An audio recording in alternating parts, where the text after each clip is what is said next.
We are recording, Mr. Mayor. Okay, welcome everybody to our regularly scheduled city council meeting for Monday, June 8th. Clerk, call roll, please. This meeting has been notified in accordance with Idaho Code 74-204. Councilmember Carver Herbert. Here. Councilmember Page. Here. Councilmember Jorgensen. Here. Councilmember Rasmussen. Here. Thank you. Please join me in the Pledge of Allegiance. Pledge allegiance to the flag of the United States of America and to the republic for which it stands, one nation, under God, indivisible, with liberty and justice for all. Thank you.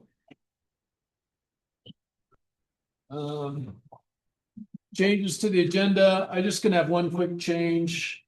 The council president, I'm gonna move the Idaho, the neighbor to neighbor proclamation to number 1. And so that Mr. Molte can take off to go see his kids. Thank you, Mr. Mayor. That sounds like a great reason. Okay. Okay, so with that, then consent agenda, Council President. Thank you. Council members, does anybody want to pull anything off the council agenda? Okay. I move to approve the council consent agenda that is as written, Mr. Mayor. I would second. We have a motion and second. Any discussion? Okay, click over, please. Councilmember Carver Herbert. Yes. Councilmember Jorgensen. Yes. Councilmember Page. Yes. Councilmember Rasmussen. Yes. Okay, now moving on to our special business. We're going to, as I mentioned before, we're going to read the proclamation for the neighbor to neighbor proclamation.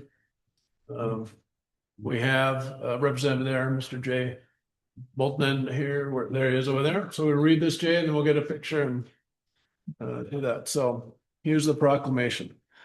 So whereas Idaho's strength has always been rooted in the values of neighborliness, hard work, local leadership, civic responsibility, and communities coming together in times of challenge. And whereas throughout our history, Idahoans have demonstrated courage, innovation, and collaboration across differences to build stronger communities and expand opportunity for future generations. And whereas communities across Idaho are facing increasing challenges, including housing instability, rising costs, workforce shortages, pressure on local governments and nonprofit organizations, behavioral and mental health strain, food insecurity, and growing demands on the community safety net. And whereas no single sector, government, business, nonprofits, philanthropy, faith communities, or residents can solve these complex challenges alone. And whereas Idaho's future depends on creating communities where families can afford to live and work, young people see opportunity, parents and vulnerable neighbors are supported, and every resident feels they belong and can contribute. And whereas the Our Idaho Neighbor to Neighbor movement seeks to encourage practical collaboration, shared responsibility, local problem solving, volunteerism, and strong connections between neighbors and communities across Idaho by owning the 1 mile radius around their homes, churches, schools, and places of business. And now, therefore, I, William Jacobs, Mayor of Garden City, do hereby proclaim support for Our Idaho, neighbor to neighbor, and encourage residents, businesses, nonprofits, faith communities, schools, and local institutions to work together to strengthen our community safety net through collaboration, compassion, stewardship, and shared responsibility. Dated this 8th day of June, 2026. So very good message. So thank you.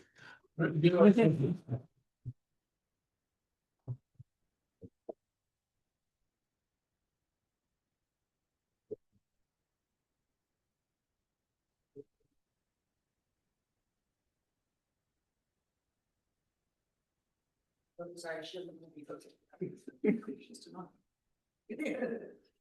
One of those work. Thank you so much.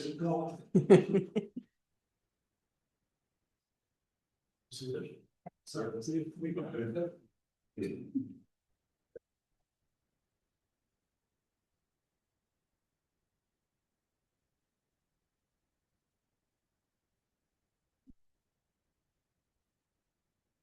Okay. Well, next we have, boy, look at these cool uniforms and smiling faces. This is going to be fun to read this proclamation as well. So welcome you all to our Garden City Council for this proclamation about the Idaho Special Olympics flag football team. So here we go. So whereas the Idaho Special Olympics flag football team has earned the honor of representing the state of Idaho at the 2026 Special Olympics USA Games to be held in Minnesota. And whereas these outstanding athletes have demonstrated remarkable skills, sportsmanship, and teamwork through countless hours of training and competition, and whereas the athletes' dedication, perseverance, and unwavering spirit serve as an inspiration to their families, their community, and all residents of Garden City, and whereas the parents, coaches, and support staff have provided selfless guidance, encouragement, and logistical support, enabling these athletes to reach new heights and achieve this significant milestone. And whereas the City of Garden City recognizes the transformative power of the Special Olympics program in promoting inclusion, confidence, and personal achievement for individuals with intellectual disabilities.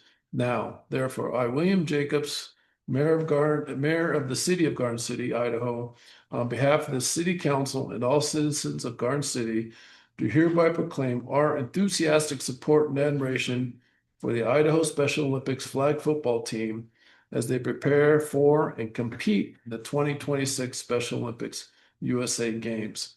We celebrate the hard work, courage, and determination of these remarkable athletes and extend our deepest gratitude to their parents, coaches, and support staff. We wish the team the very success in Minnesota, encourage all residents to support and cheer for these outstanding representatives of Idaho. So congratulations. So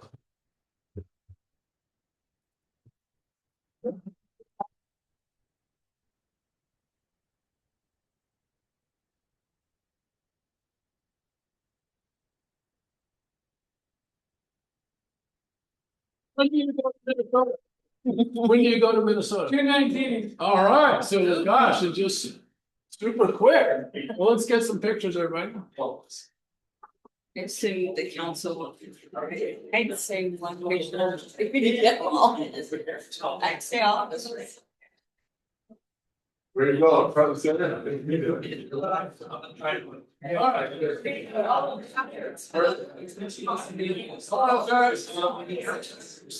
Each one. Yes.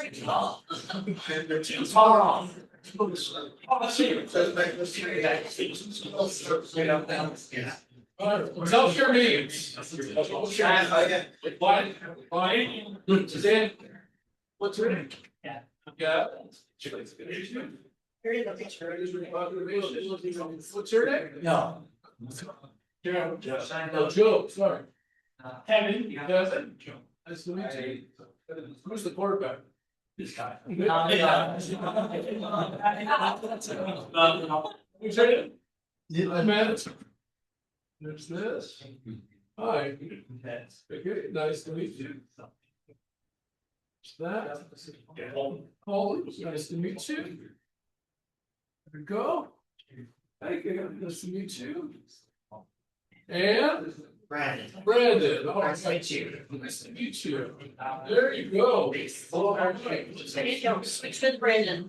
And Mr. Mayor, I believe Brandon, the athletes are actually Garden City residents. Oh, really? Who lives in Garden City? Me. All right, Brandon and Kevin. Kevin. All right. Awesome. I've known Kevin a long time. We get all the council members in. Let's just hear. Come on, coach. Come on, coach. Bill, what's happening?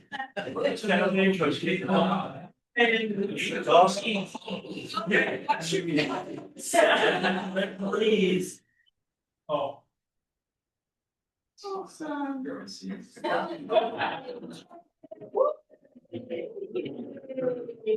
right, everybody look at Colin in the back. Where we move faster. I see the city picture right here. Yeah, Colin, you did it. Colin in the back. That's right.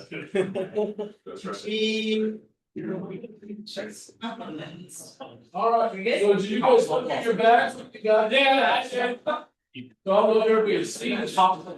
But council member. No, just if they went. Looks like the first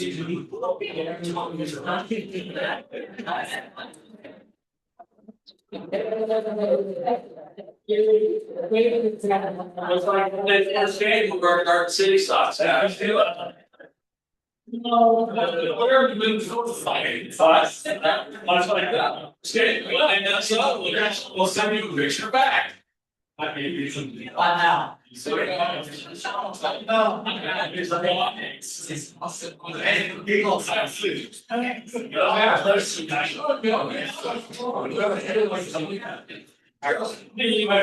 supposed to be. You know, so like, okay, you know, I'm saying. I so I want to. Yeah.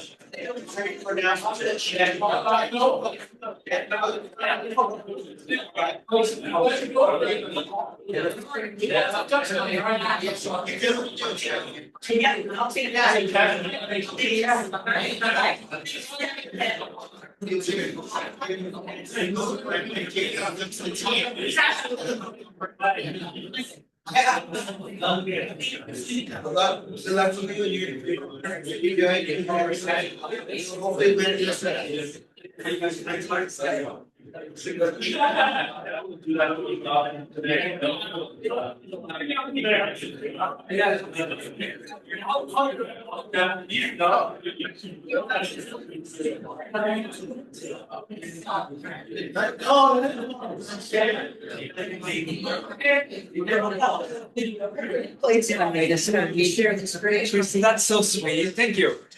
Yeah, that was cool, huh? I love that they all wore their shirts. You probably bought every pair they had. They're gonna like think there's like a huge demand and now they're gonna go make a bunch of them. Oh, we can't keep up with demand, and then they'll have like a huge stock. And it, I'd like to see it now. I'll let you kind of just take the lead on that. I think if you hit the expand screen, it should start playing. So, so you can, again, feel free to ask them first. And open up. All right. Lisa? It's Lisa. Yes.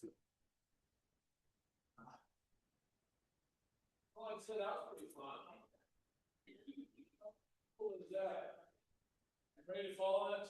Yeah, I'll do my best. That's tough. All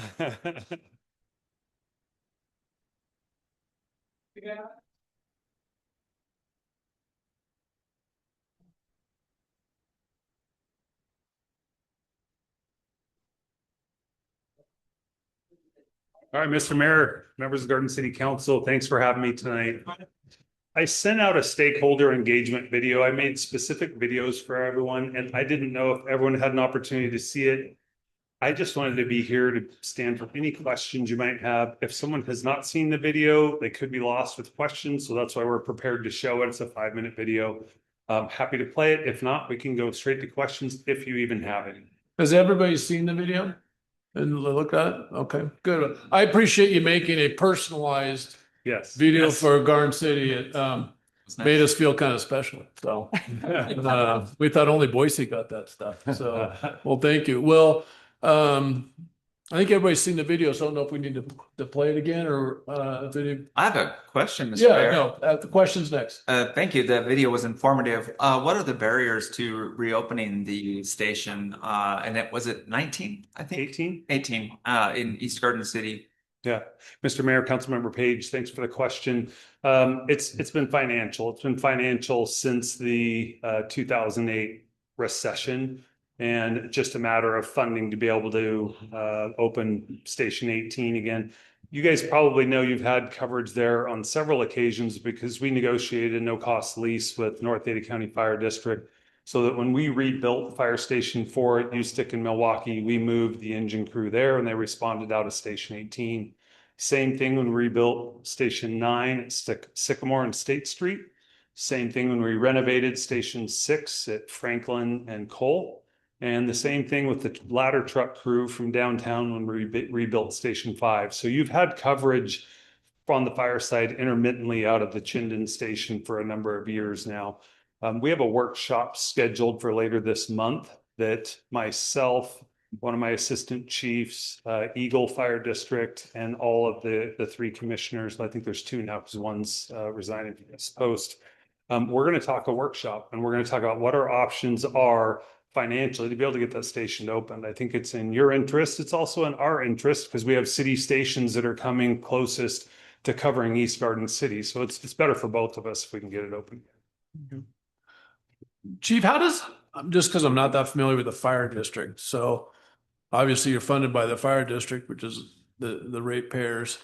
Is that something that to get are they bound by the same 3% rule that cities have in terms of their budget increase? And so you're limited a little bit by that. And so there's not an ability to go to the legislature and get additional revenue. Yeah, Is it Mr. Mayor, very thanks for the similar to that? question. They are. They have their mill levy. I think they recognized prior to the 2010 merger, they executed a contract for service with the city of Boise to provide service to North Ada County's district.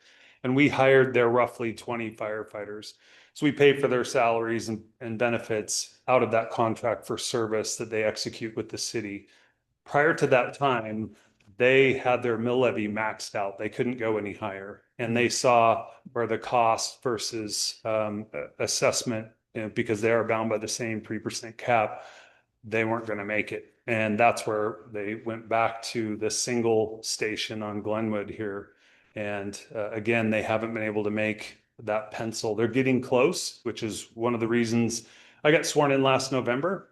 I've been here for a long time. And so I met with their commission chairman and I said, it's time for us to figure this out. It's important for East Garden City. It's important for the city. And so we're just going to look at what options we have. Is legislative relief really an option? I mean, we could do an override levy if we wanted to, like so many other districts are doing, and attempt to do that. That is a potential option. And that's one of the things that we'll discuss is, do we want to go down the road of a permanent levy, kind of like Meridian did Right. relatively recently? Okay. That is an option. Yes. Great. Thank you. Yes. Let me just, Yes, Councilor. thank you. So regarding, so you've had time obviously working out of Station 16 off and on. What kind of data are you seeing in terms of service calls to Garden City specifically? And what would you be looking to us and how we might be able to assist in any of your efforts to move that up, get that open when it really is the fire district's commissioner's decision and funding that comes through that avenue?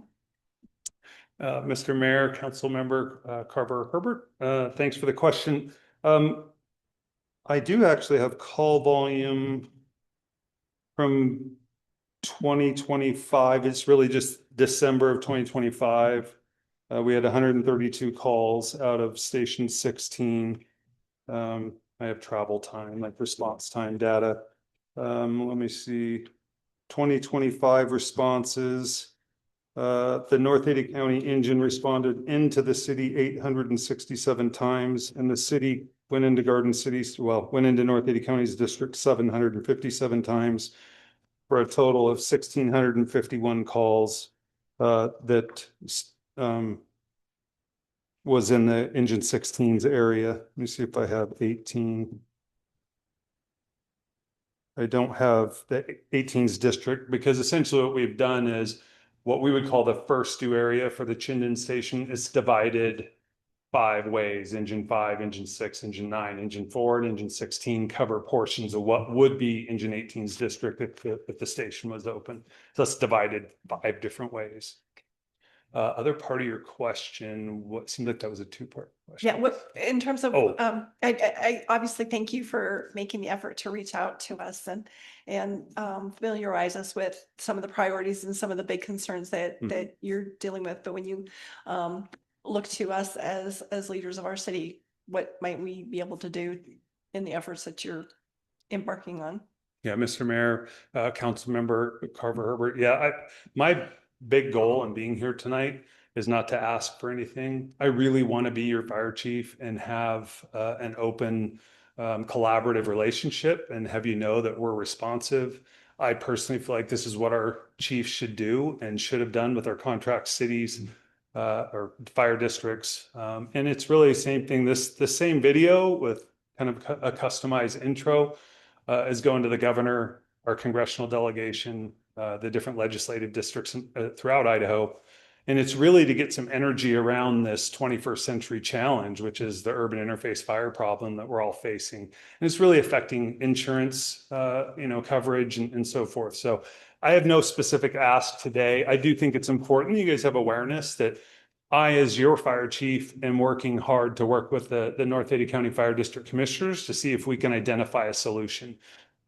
Maybe we put a medic squad at one station and fully staff an engine at the other. That's better than no coverage, right? So I want to see what the budget will be able to do and work with them. And the reason Eagle's involved is because Hidden Springs didn't have coverage for many, many years, as you're probably aware. It was just a fire station the developer built, but it didn't have any staffing. And fire stations don't do CPR or put out fires. So it was a little bit of a cardboard cutout, and we didn't have the ability to put, their budget just couldn't support it. And Eagle needed a station really bad to cover the Dry Creek Ranch area. And so they have subsidized helping open that station. So we cleaved off half of we willingly agreed to cleaving off half of the North Ada County Fire District, and they contract with Eagle for that. And so that's why we want to have them at the table to talk about what options we have. Gotcha. So, okay, so they contract with both fire districts depending on where they serve. Yes, sir. Okay. Great. Any other questions, council members? Okay. Well, I appreciate that. You're clearly good at that. And I think I was on council for 4 years. Obviously, I'm in my first term as mayor, and you're the first chief that's come to speak with us since I've been an elected official. So I think it's just good, I think, to get in front of council periodically. And so I thank you for that. And, I know from my perspective, I'll probably schedule a meeting with the two of us, just so I get to know you a little bit better. And because I have some questions about how firefighting works in our city, and I'd like to learn a little bit more about that. So, well, thank you, sir. Mr. Mayor, thank you for that. You are excused. I appreciate you coming in. I'll just tell you, I have a very talented public information officer. She used to work for PBS Idaho and did documentary films and stuff. So she makes me look really good. She gets all the credit. I've done a couple of those, and I've determined that my face is better for radio. And, but thank you. Okay. Moving on. Okay. So next is on F is F4, the fifth extension request for DSR FY 2021-0011. And so I'm going to have Director Thornborough come up. My question, Charles, you also wrote a memo on this. Do both of you present, or just in terms of just only if questions are asked? Well, Mr. Mayor, I would like to give a presentation, but I think typically we have the applicant go first. Okay, and I don't see Mr. Jones. He's not here, and I don't see him. Mr. Jones, are you on Zoom?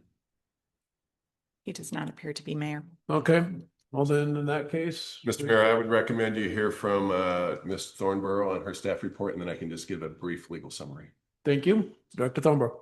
Mayor, members of the council, thank you. As the mayor already introduced, this request is the fifth extension request of design review, file number DSR fiscal year 2021, number 11, for a design review for a 7-unit live work create development located at 208 East 33rd Street. There are associated permits with this. In March 20th of 2023, a building permit was pulled. It has not been issued, and a corresponding public works permit. The memo for this matter, the development services memo, starts on page 24 of the packet with the request on page 31. And in that the fourth extension had a condition noting that this would be the final extension. Staff has drafted two potential decision documents. The first one in approval on page 44, and the second one in denial on page 50. The decision document that's drafted in approval notes that the extension would be for 6 months, and that is to be consistent with the building expirations. And so it's noted for just 6 months, as well as a requirement to provide documentation at 2-month intervals, demonstrating that the project is moving forward. And then the denial is in denial, so there's no particular provisions to discuss. And with that, I stand for any questions. Any questions, Director Dombrowski? All right, being none. Thank Charlie? you. Thank you, Mayor, members of the council. I have a legal memorandum that starts on page 57, and it just goes through the procedural history of this application and also the procedural history of the code amendments that we've had over the years. Since this application has been pending, I think we've had 2 or 3 code amendments specific to the criteria for extension requests. Generally speaking, the version of code that you apply is the version of code that was applicable at the time of the initial approval.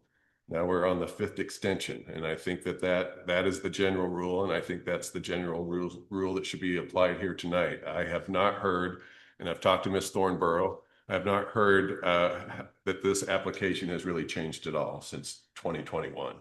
And so we're dealing with the same application. Because we're dealing with the same application, I think we apply the 2023 version of the code. That's what we've done for the last 4 extensions. So I think that's the version of code we apply. And then the main issue on those criteria then on the 2023 version of code, let me get there. I have those criteria beginning on page 6 of my memorandum or on page 62. It looks like maybe Ms. Thornborough could share a screen or something to put those up.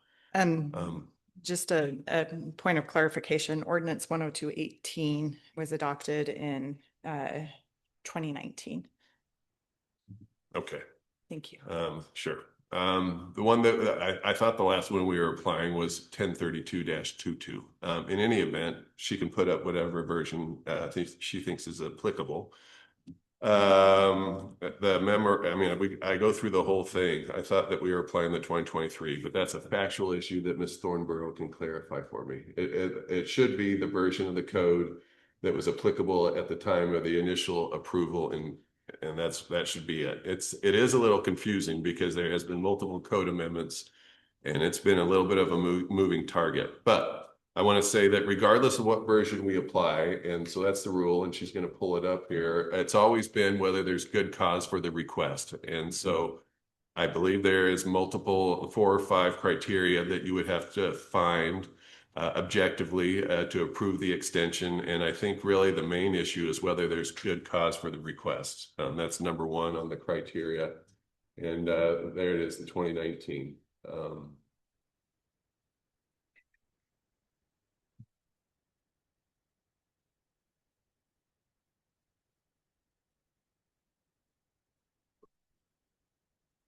Is that the standard?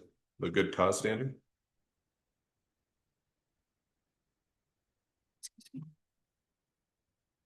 There it is. Thank you. Okay. Thank you. So now she has it up there, and that is what I have as well. I must have had my ordinance number wrong, but that is the applicable criteria. And so I think the main issue is whether there's good cause.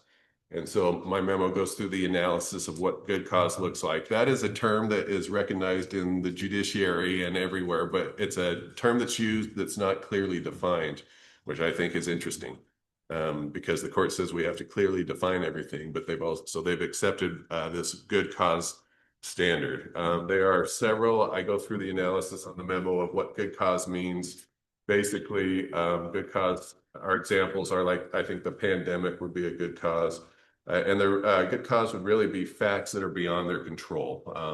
It's been delayed because a bad storm or whatever, but it has to be specific for the council to find good cause. I would submit the council has some discretion to do a couple different things if the council agrees on whether there's good cause or not good cause. If the council tends to believe that there is good cause after deliberation tonight, then the question is, what should the council do about it? I'll go on the record and say I got involved in this issue several weeks ago when it was brought to my attention that the applicant was threatening to sue the city if the applicant did not get an extension. And so when that happens, a threat of litigation, then your legal department gets involved. I reached out to an attorney that used to represent him. He's not representing him on this extension. So then I reached out to Mr. Jones directly because I was curious ultimately what he wanted. Because I said, the city's in a bad position. The city just granting unlimited indefinite extensions. I said, so that's probably, what are your intentions? Are you really going to grow? Are you really going to build this? And he reported several things, like he does not have financing for this project. He has no investors. And this is what he told me. I'm surprised he's not here tonight because I would, if I got it wrong, but I don't think I got it wrong. He said he had no investors, that he thinks that this is likely not going to be built. He gave me a percentage of either getting it built at either 30 or 40% probability. He said it's not even 50% probability that it's going to get built. And then he said he has no financing options. And then we talked about it like that. So I'm basically, because of what I do for the city, I said, well, can we make a deal? I mean, the council is ultimately the final decision maker. The council is going to deliberate tonight. The council has not deliberated at all. So the deliberation is going to be tonight. But I said, if the council is, if they're leaning towards giving you an extension, would you agree that this is the final one, acknowledging some ambiguities in the code and what version applies, so on and so forth? Mr. Jones said, if I get an extension, I will agree this is the last one. And I said, oh, well, you just do that in writing. And he said, yes. And I have his signature right here. And so what I would suggest, if the council is leaning towards that we make this part of the record for total transparency. It's not in your record right now because this was just signed this morning. So I think the council has several options. If you want to grant it, you would have to go through all those criteria, specifically whether there's good cause. And then you would have to consider whether you want to accept this settlement I attempted to broker on behalf of the city. I made it very clear in this writing, and I made it very clear to Mr. Jones that I am not the decision maker. And the deliberation is going to happen tonight. It's not going to happen prior tonight. And so anything you need to tell the council, you should come here and tell him tonight. He was aware that this was happening tonight. I do not know why he's not present. Maybe he got a flat tire or something, but I was fully expecting him to be here so he could explain and answer questions on his extension request. So if the council, after your deliberations, are tending to say, let's grant it, let's give him one more continuance, he has signed a piece of paper that I could, that's valid and binding in court that says this will be the last one. If the council, after the deliberations, if that's something you want to do, I'm going to recommend that we continue 2 weeks after deliberation and a verbal decision so we can get the written decision, the wording of the written decision just the way you guys want it. And we could come back in 2 weeks with that written decision to make sure we got it right. If the council, however, after the deliberations thinks that there is not good cause and he has not met his burden of proving good cause, then I think there's enough, there's enough here, or the lack of, it's actually the lack of information. The council, I think, would be in the council's discretion to deny it. So I think that the council, under the legal standards that we are working with, could either grant it. I would recommend if you grant it with the deal that this is the last one. And I committed to Mr. Jones that I would make that recommendation tonight. So right now I am recommending that you grant one more extension and you accept this agreement that this is going to be the last time. But if you don't want to follow that recommendation, that's definitely within your purview as well. If the council, after deliberations, decides that he has not proven good cause or any one of those other factors that are up there, I could defend that in court as well. So it's really, my legal advice is it's up to you all. If you want to grant it, I can defend that. If you want to deny it, I can defend that as well. Ultimately, you never know exactly what a judge and jury would do When people ask me, I say my crystal ball is not always crystal clear on what they will do, but I would be very comfortable defending your decision one way or another. So my memorandum goes through the criteria. That is the update that I got yesterday and today after the packet went out. And again, I don't know why Mr. Jones is not here because I expected him to be here. So with that, I stand for questions. Any questions for Mr. Wadums? Mr. Wadums, I appreciate and applaud your willingness to make a recommendation in favor of Mr. Jones with his lack of attendance here this evening. I do have a question. However, I'm going to go on the record and say it's disappointing and surprising that he is not here to defend this request. I do have a question. In the fourth request, the fourth extension request, I'm trying to wrap my head around the timeline, and since I've been part of this through almost all of it, was the ACHD issue included as cause in the fourth extension request? Yes, it was. And the timeline, that fourth extension request came in early 25, and ACHD did not resolve or respond or otherwise find a solution with Mr. Jones until late 25? That's my understanding, and maybe Ms. Thornborough has more detail than I do on that. Mr. Jones did not give me a lot of clarity on that issue. As I recall, he told me last week when I talked to him on either Thursday or Friday, the ACHD solution was that he just needed to throw some money at it, is what I think he told me. And I think Ms. Thornborough knows a lot more than I do on that factual issue. Mayor, Councilmember Jorgensen, the request that he submitted to the city cites a date of November 2025 of resolving that issue. And do we have verification that in fact that's what transpired between ACHD and Mr. Jones? And that's that $12,000 payoff is the resolution? Mayor, Councilmember Jorgensen, your legal department has no additional information on that matter.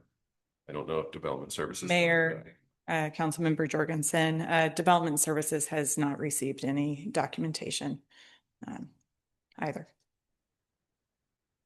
So the applicant has failed to provide documentation that that portion has been resolved or that timeline has been verified?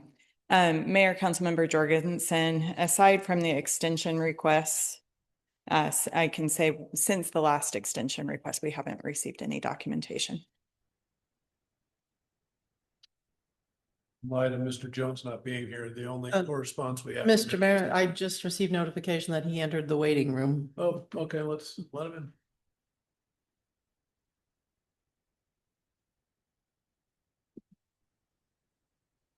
You want to minimize that? See. There. So where did he go? It's still joining. And it's in now. It's available. Mr. Jones, can you hear us okay?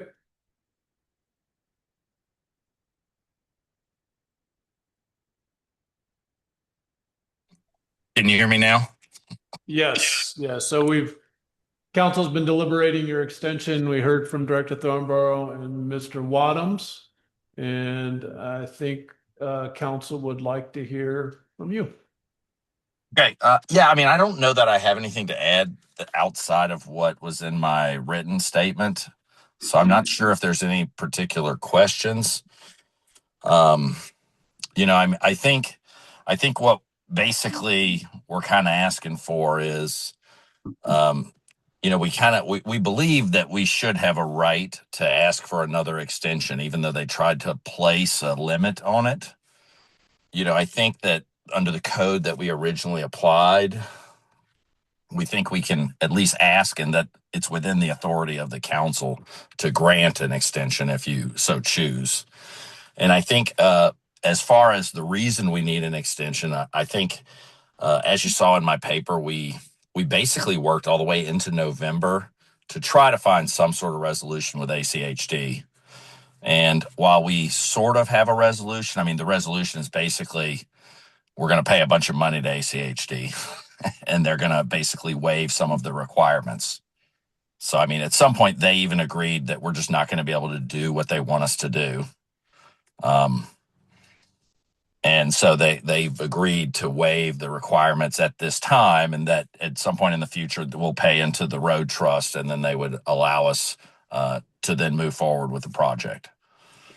And so with that said, I mean, coming into November with that over our head, you know, we obviously, I was present for the meetings about extensions. So I know that the city council is really eyeing extensions, and I think there's some concern. And I think what I heard at least is that the city council, in addition to being problematic on the extensions, there was some problematic nature in people like artificially applying to just get permits and then applying for a bunch of extensions on the building permits while they do something half built. And I think in our mind, we could have tried to submit something, even though we're not financed yet for the project, and artificially built like a tiny little bit of stuff and then had a half built project for the next 4 years. And I think, you know, our goal is this. I mean, we would like to have the next year to try to find the financing for the project. I still don't believe that we're 100% certain that it's going to be built. And so I think that's why it's in not only our best interest, but the city's best interest to give us the time to do that.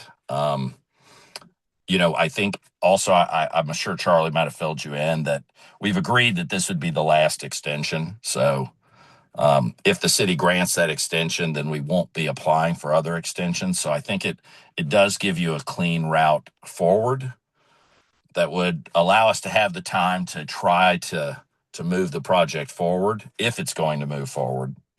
And yet, at the same time, if it's not going to move forward, then we're not doing some half-built thing that would be probably worse for the city and also worse for us. Thank you. Any questions for Mr. Jones? Mr. Mayor. Councilmember Rasmussen? Mr. Jones, thank you for hopping on with us here tonight. We're glad, or I'm glad you're here, to put a little more color around this extension application. If you could give us some more details around the ACHD stormwater issue. That is one of the things you're highlighting as a reason for good cause that this should be approved. So specifically, when did the issue come up? Why did it take until November of 25 to resolve? And even though it's resolved, it's still the financial component of that is what's kind of holding this up. So just, I think I need you, I'm not speaking for everybody else. I need you to speak more to that ACHD issue, please. And Okay. I would appreciate it. Yeah, no problem. So let me give you just a little bit of detail. So when we originally submitted this project, all the way back in 2019 was the first version that got denied. At that time, there was a specific area plan that had the stormwater dealt with in the street. And as you may know, this is sort of a unique project. And so when we submitted our plan, that stormwater was going to be in the street. It was in a paver system. We had the project basically built to the setbacks that Garden City allowed. And there's a certain amount of limitation to our project because the shipping containers that this project is made of are a set size. So we designed it based on the stormwater being in the street. And then by the time this project was actually approved, ACHD no longer allowed that stormwater solution in the street. So when you go now to 2022 Two, all of a sudden that was no longer allowed. Now, we didn't know that at the time when we submitted. So we did do engineering and construction drawings. We submitted, we got told by ACHD, nope, can't do it that way anymore. We then made a modification to those drawings, which again, this process takes a pretty large amount of time. I mean, we're talking about months between contacts with ACHD. And so the second round of our submittal, we thought we had a solution, but that solution, because of how close our building is to the street, so we're basically 5 feet off of the right of way, which is the setbacks that Garden City allowed. We didn't meet building code then. So even though ACHD would have allowed us to do that, we wouldn't meet building code to do that because the stormwater was too close to the foundations of our building. So at that point, the question is, do you do some sort of redesign? Well, our problem with the redesign is we already had struggled through getting this approved in Garden City in the first place. So any major modifications on our building or where it sits, effectively we would lose either parking in the back or we would have to find some solution. And that's really been what's held us up this whole time, basically, is that ACHD has basically shot down a number of possible solutions that we proposed. And so you just keep proposing solutions from an engineering point of view. I mean, obviously I'm not the one doing that. My engineers are. And then, eventually you run out of engineering ideas that get approved or that could be approved. And so from the last extension, we still hadn't solved that problem. I mean, that was what we came to you and said, hey, this is a huge problem that we had a workable solution, and then the rules changed after we had submitted our project. So we don't feel like it's our fault that happened, but it did happen. And there really isn't a solution that's easy for us. And so effectively what ACHD eventually did was they agreed that we've submitted all these engineering plans. None of them would be something they would accept. And they just said, basically, we can pay into a road trust. They'll allow us to pay into a road trust. That way they could build something in the future that would actually be in the right of way that would meet their own code. So I don't know if that answers maybe a little bit of your question. Now, as far as the financing side, I want to make sure it's clear. The financing isn't just what's happened with ACHD. Part of what I think our financial struggle is that, it's very hard to bring people in financing wise on a project when it's still up in the air. So up until November, you don't actually know if you're ever going to have resolution until you get some pathway forward, basically. So you can't say to somebody, hey, finance this project. Oh, well, we don't know when we're going to actually do it because we don't have any pathway to get it approved. And so really in November, we then started looking pretty actively for financing. But that's not the best time of year to find that kind of financing. And also having this extension hanging over us in that time frame made it a little more challenging. Okay. Well, I appreciate that answer. Just a couple of follow-ups, Mr. Mayor. Please. So thank you, Mr. Jones. So the fee or whatever that you've agreed to with ACHD, I'm going to hold that question right now. I'm going to ask you something else. Are all those other engineering efforts? I am not sure those are in our record, at least a count or some sort of representation of all those efforts that you've tried in the past. And I don't believe I don't believe they needed to be submitted to Garden City. Those things were submitted to ACHD. I mean, I think we have email discussions of what we're attempting to do with ACHD for now years of email correspondence. But ACHD reviews that. It doesn't go to Garden City Building.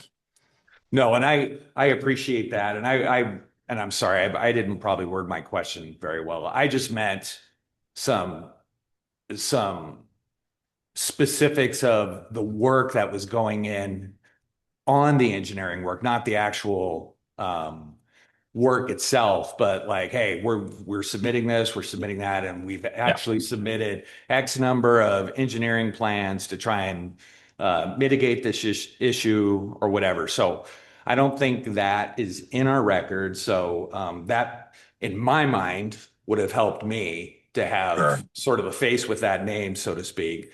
And then the other follow-up question was the again, the fee or whatever that you and ACHD have come to an agreement on is something that you've chosen to not make that payment until your financing comes through. And I just want to make sure I understood that.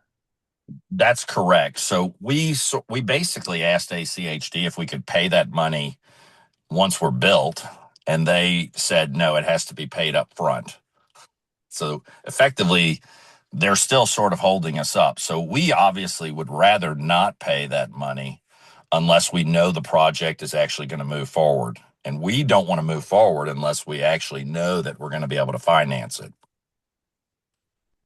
Okay. Thank you, Mr. Jones. I appreciate your answers. And that's all I have for now. Okay. Yeah, Any further thank you. questions? Mr. Mayor. Council member? Mr. Jones, thanks for taking some time to talk with us about your request. One of the conditions, so there's 5 conditions that we would look at to determine whether to grant an extension of this sort. I want to focus on item number 3 here, which is one of the findings we have to make, is that there's been no major change in the neighborhood plans or policies that would affect the compatibility of the project. That's a pretty heavy lift for me. I'd love to hear how you meet that requirement in light of what the neighborhood looks like there now. So what I would say is first, I would say that has been in place for the entire time that this project has been extended. So I don't think that there's been any concern that it doesn't meet like some policies or direction of the neighborhood. Again, it is a mixed use project. And I think the neighborhood is zoned mixed use. The property is zoned mixed use. So I think it continues to sort of meet the vision.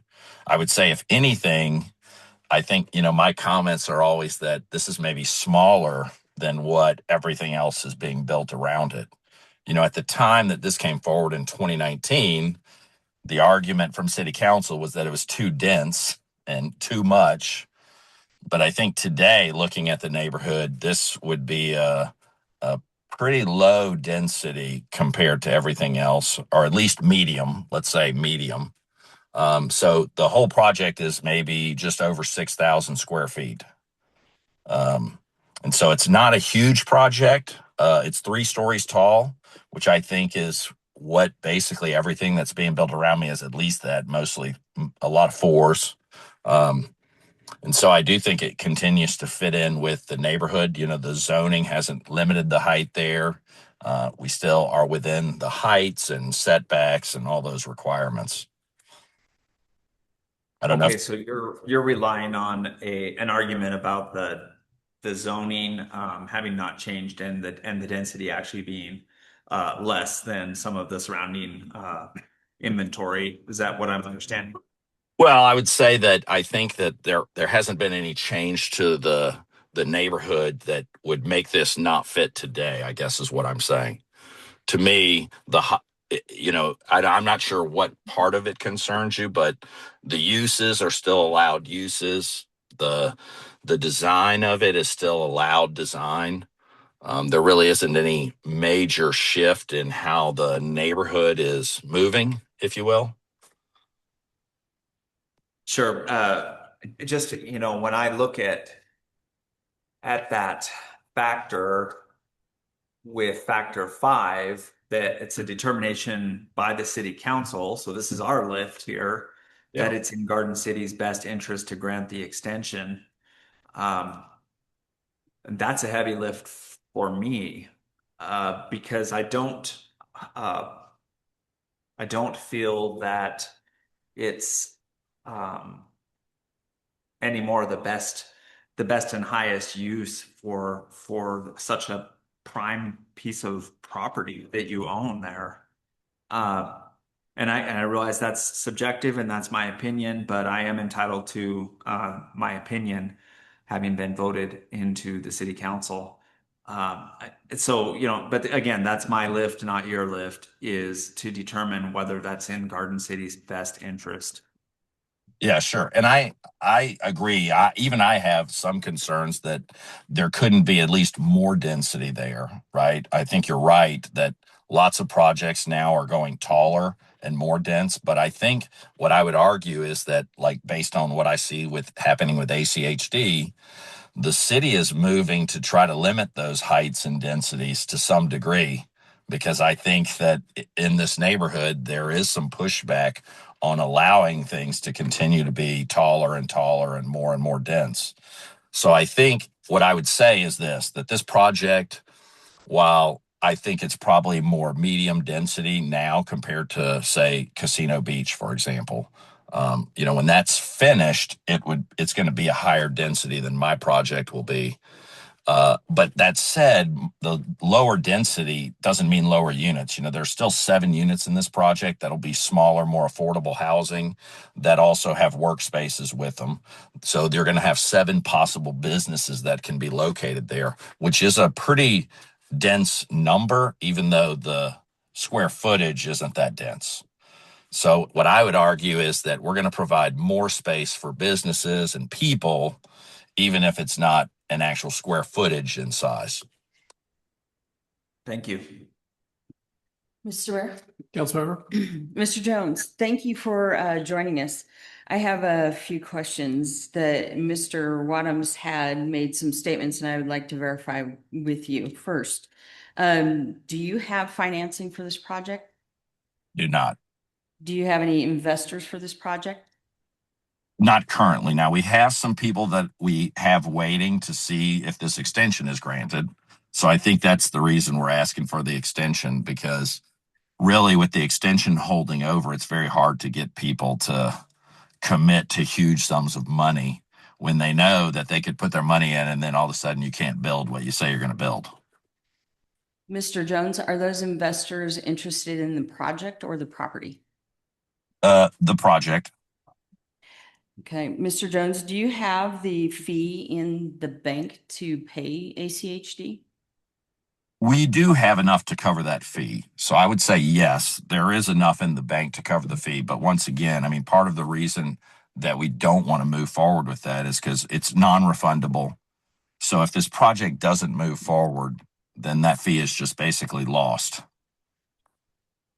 Thank you. Mr. Jones, my fellow council member Rasmussen asked a question and I do have a follow-up. Is there a reason you didn't include any of the documentation between yourself and ACHD in your submittal, in your request for this extension? Ms. Thornborough reported earlier, I'm not sure if you were online, that she had not received any other documentation with this submittal. I assume that if you reached out to ACHD, I mean, in other words, we're not lying, that ACHD has agreed to the basically the highway fund. So I don't think there's again, I didn't know that I needed to prove what I'm saying is true. That's why I didn't submit it, to be honest. Mr. Jones, I'm going to follow up also with President of the Council's line of questions and concerns. How can you, well, before I go there, what percentage would you give? You said you're not 100% sure that this will be built. So what is your percentage of confidence that it would be built? So I would say at this point in time, I would say possibly 40%. Appreciate your honesty. You've had 6 months roughly since November to raise investors, and you're reporting to us that all the investors that you're talking to are held up waiting to determine, hinged on this extension grant or not? Well, I would say that yes. I mean, really, we haven't had investor interest, but probably in the last 3 months, as the market has heated up, that's where we really start getting most of our interest. And so unfortunately, that time frame makes it challenging to say to somebody, well, we've got this project, but well, it could end right now. And I think that's what's really the holdup, is not having something like that hanging over your head makes it a little bit of a challenge to sell it to people. Mr. Jones, I'm not, you probably don't recall, but I was not a council member when you first presented this project. I was actually in the audience and I found it very intriguing. I thought the concept of reusing containers for building I love the idea of reuse, recycle, repurpose. But even at that time, I was concerned about the location of putting that project in this area, understanding even back in 2019 that the vision for that area is exactly what we're beginning to see develop out, is fairly higher end, dense draw for frankly big revenue generation for the city, right? And so now my question, following up to President of the Council, is what's the benefit to the city in granting this extension? Because generally we want to see things get developed.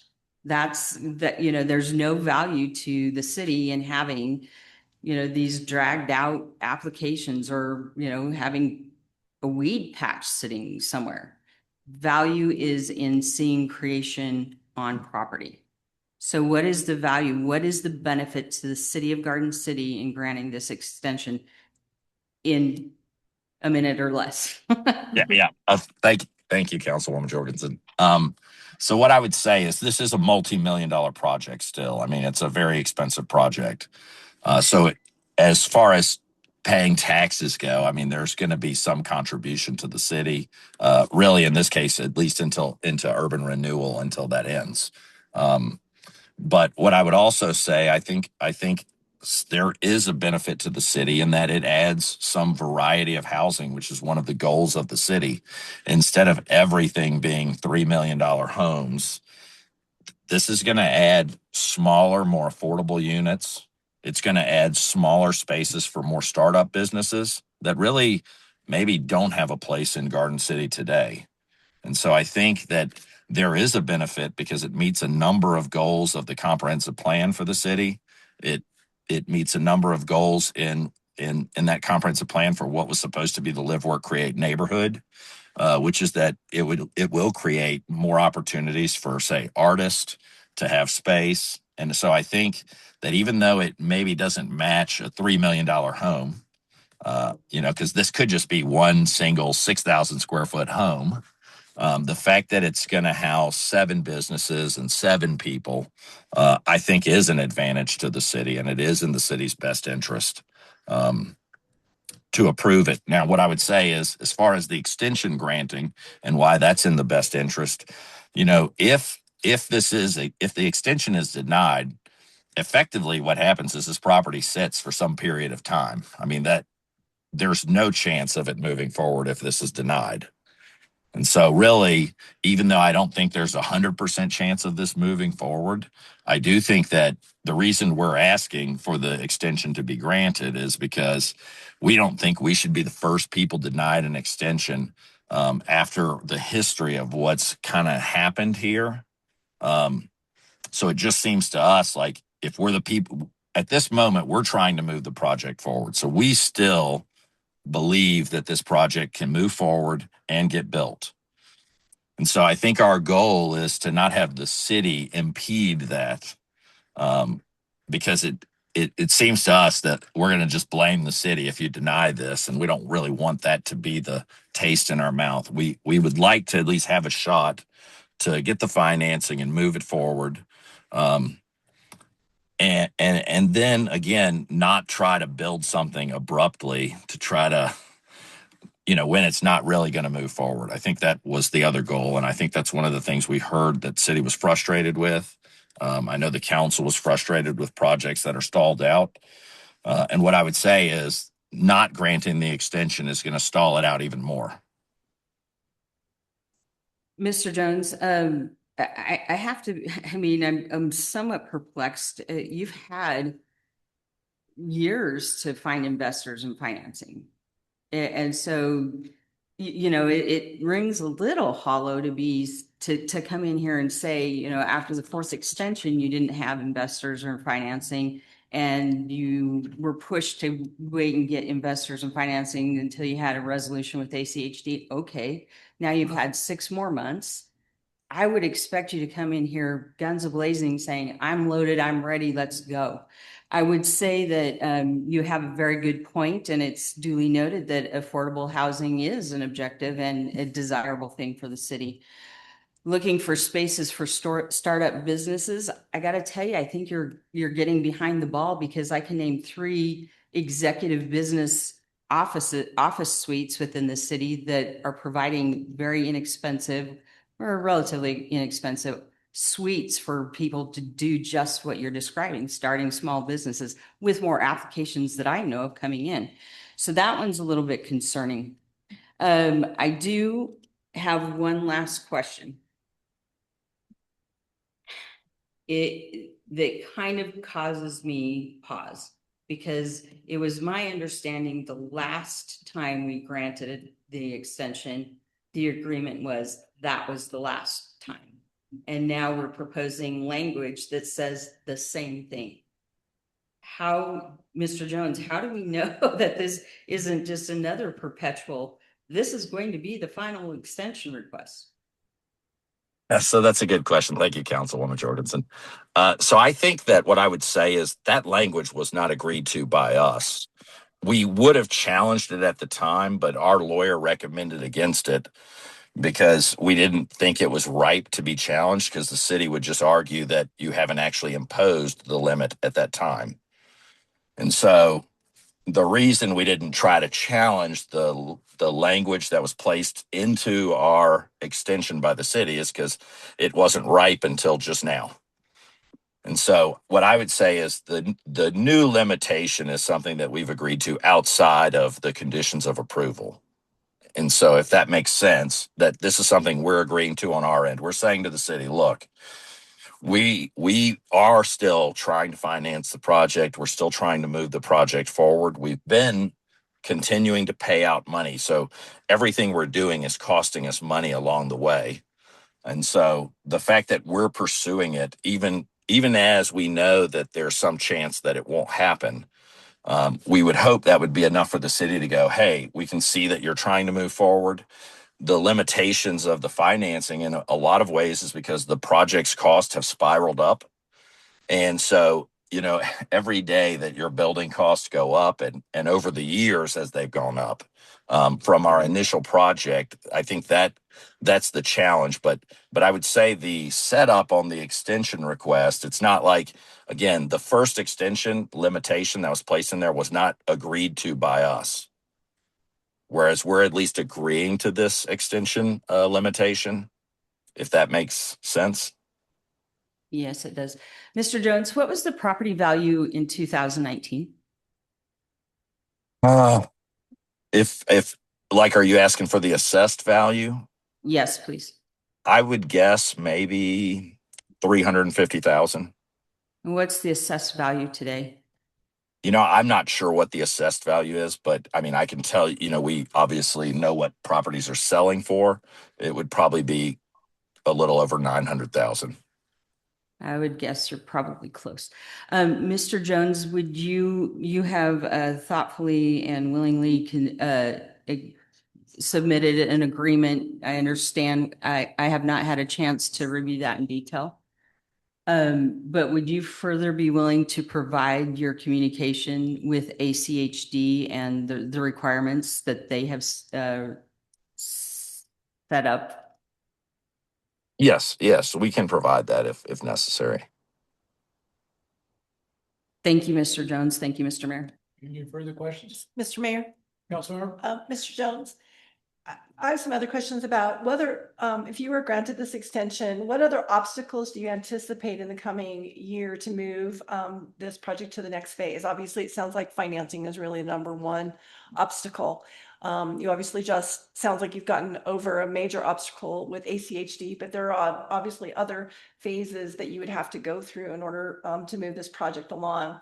Have you sought out any of those approvals for your to be able to begin construction? Yeah, so Councilwoman Carver Hurd, yeah, so I think what we have is we have the construction documents that were redlined out, ready to submit. So those are actually ready to submit. We obviously can only submit them when we're ready to pay ACHD. So our preference is to make sure that we're financed before that. But those documents are actually prepared and ready for submittal.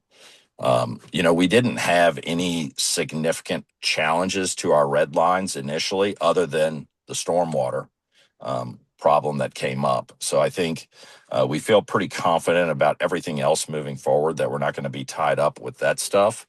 So I think hopefully that answers your question. But again, I think the main thing is looking at it and trying to make sure that before we move it forward, we're actually going to build it. Thank you. Follow up on that again, I guess related to the financing. So if my understanding though, you probably wouldn't move forward to get some of these additional approvals and move ahead until you actually did have financing secured. Is that correct? That is correct. Thank you. Mr. Mayor? Councilmember Page? Yeah, hey, Mr. Jones, thank you. This is James Page again. Hey, so in contract law, there's a thing called the parole evidence rule. And before you jumped on to the call, our city attorney advised us that he had met with you and drafted a contract that we could consider in deliberation. You were not on for that part of the call, and I just want to and also this draft contract is not part of the packet because it didn't meet the deadline. Are you generally familiar with this 2.5 pages with signature agreement that's being proposed? I am. Okay, great. I just want to make a record of item number 3 in this agreement. After the recitals into the agreements, item 3. If the city council approves this agreement and grants one final extension on June 8th, 2026, that's tonight, applicant hereby waives, releases, and forever discharges the city, its officers, employees, agents, attorneys, and representatives from any and all claims, demands, causes of action, damages, liabilities, and expenses, including attorney fees and costs, arising out of or relating to A, the denial of any extension request beyond the final extension contemplated by this agreement, B, any assertion that the Garden City Code in effect at the time of the original application approval entitled applicant to unlimited or additional extensions. C, any claim that the city council's limitation on the number of extensions is arbitrary, capricious, or unlawful. And D, any other claim relating to the application or extensions thereof, except claims arising from the city's breach of this agreement or claims arising from city actions unrelated to the extension issue. You have executed this draft, and it's not something that we have contemplated to this point. I just want to kind of get a verbal gauge that you did in fact sign this and you're willing to enter this agreement. Councilmember Page, that is correct. So I think, we understand that the city has been trying to crack down on extensions. We also understand that we came in under code where there was basically no limitation. So we want to give the council some assurance that we're not just going to sit here and ask for extensions every single year, that we really are trying to work the project forward and that we're taking the steps we need to move forward. So that's why we've agreed to that. I understand. Thank you. So as a council member, those of us that are up here that have been elected, we are a fiduciary to the city. In the past, there is a clear record that Boise has sued Garden City and prevailed. And as a fiduciary of the city, I'm just not interested in litigation It was costly to us. It was a drain on staff's time. There was an emotional cost, lots of things. And while that is proper to take grievances at law to the court, you know, it's very difficult for a city our size to manage that.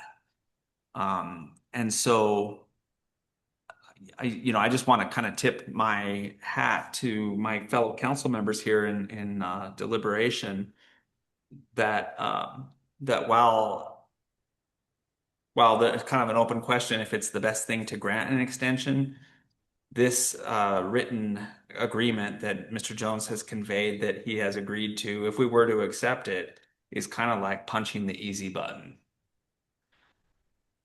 insofar as avoiding litigation or the threat of litigation, which, as my understanding, has been made. So I just wanted to make a record of that and determine that this is your signature and that you're understanding that you will be bound by this if we were to grant this. That is correct, Councilmember Page. Thank you. No further questions from me. Any other further questions? Okay, anything from Mr. Wadums or Ms. Thornborough? No, thank you. Mayor, there is one thing I neglected to bring up. And when Mr. Jones and I talked last week, he wanted to make it clear that ideally he could get an extension to the end of July 2027.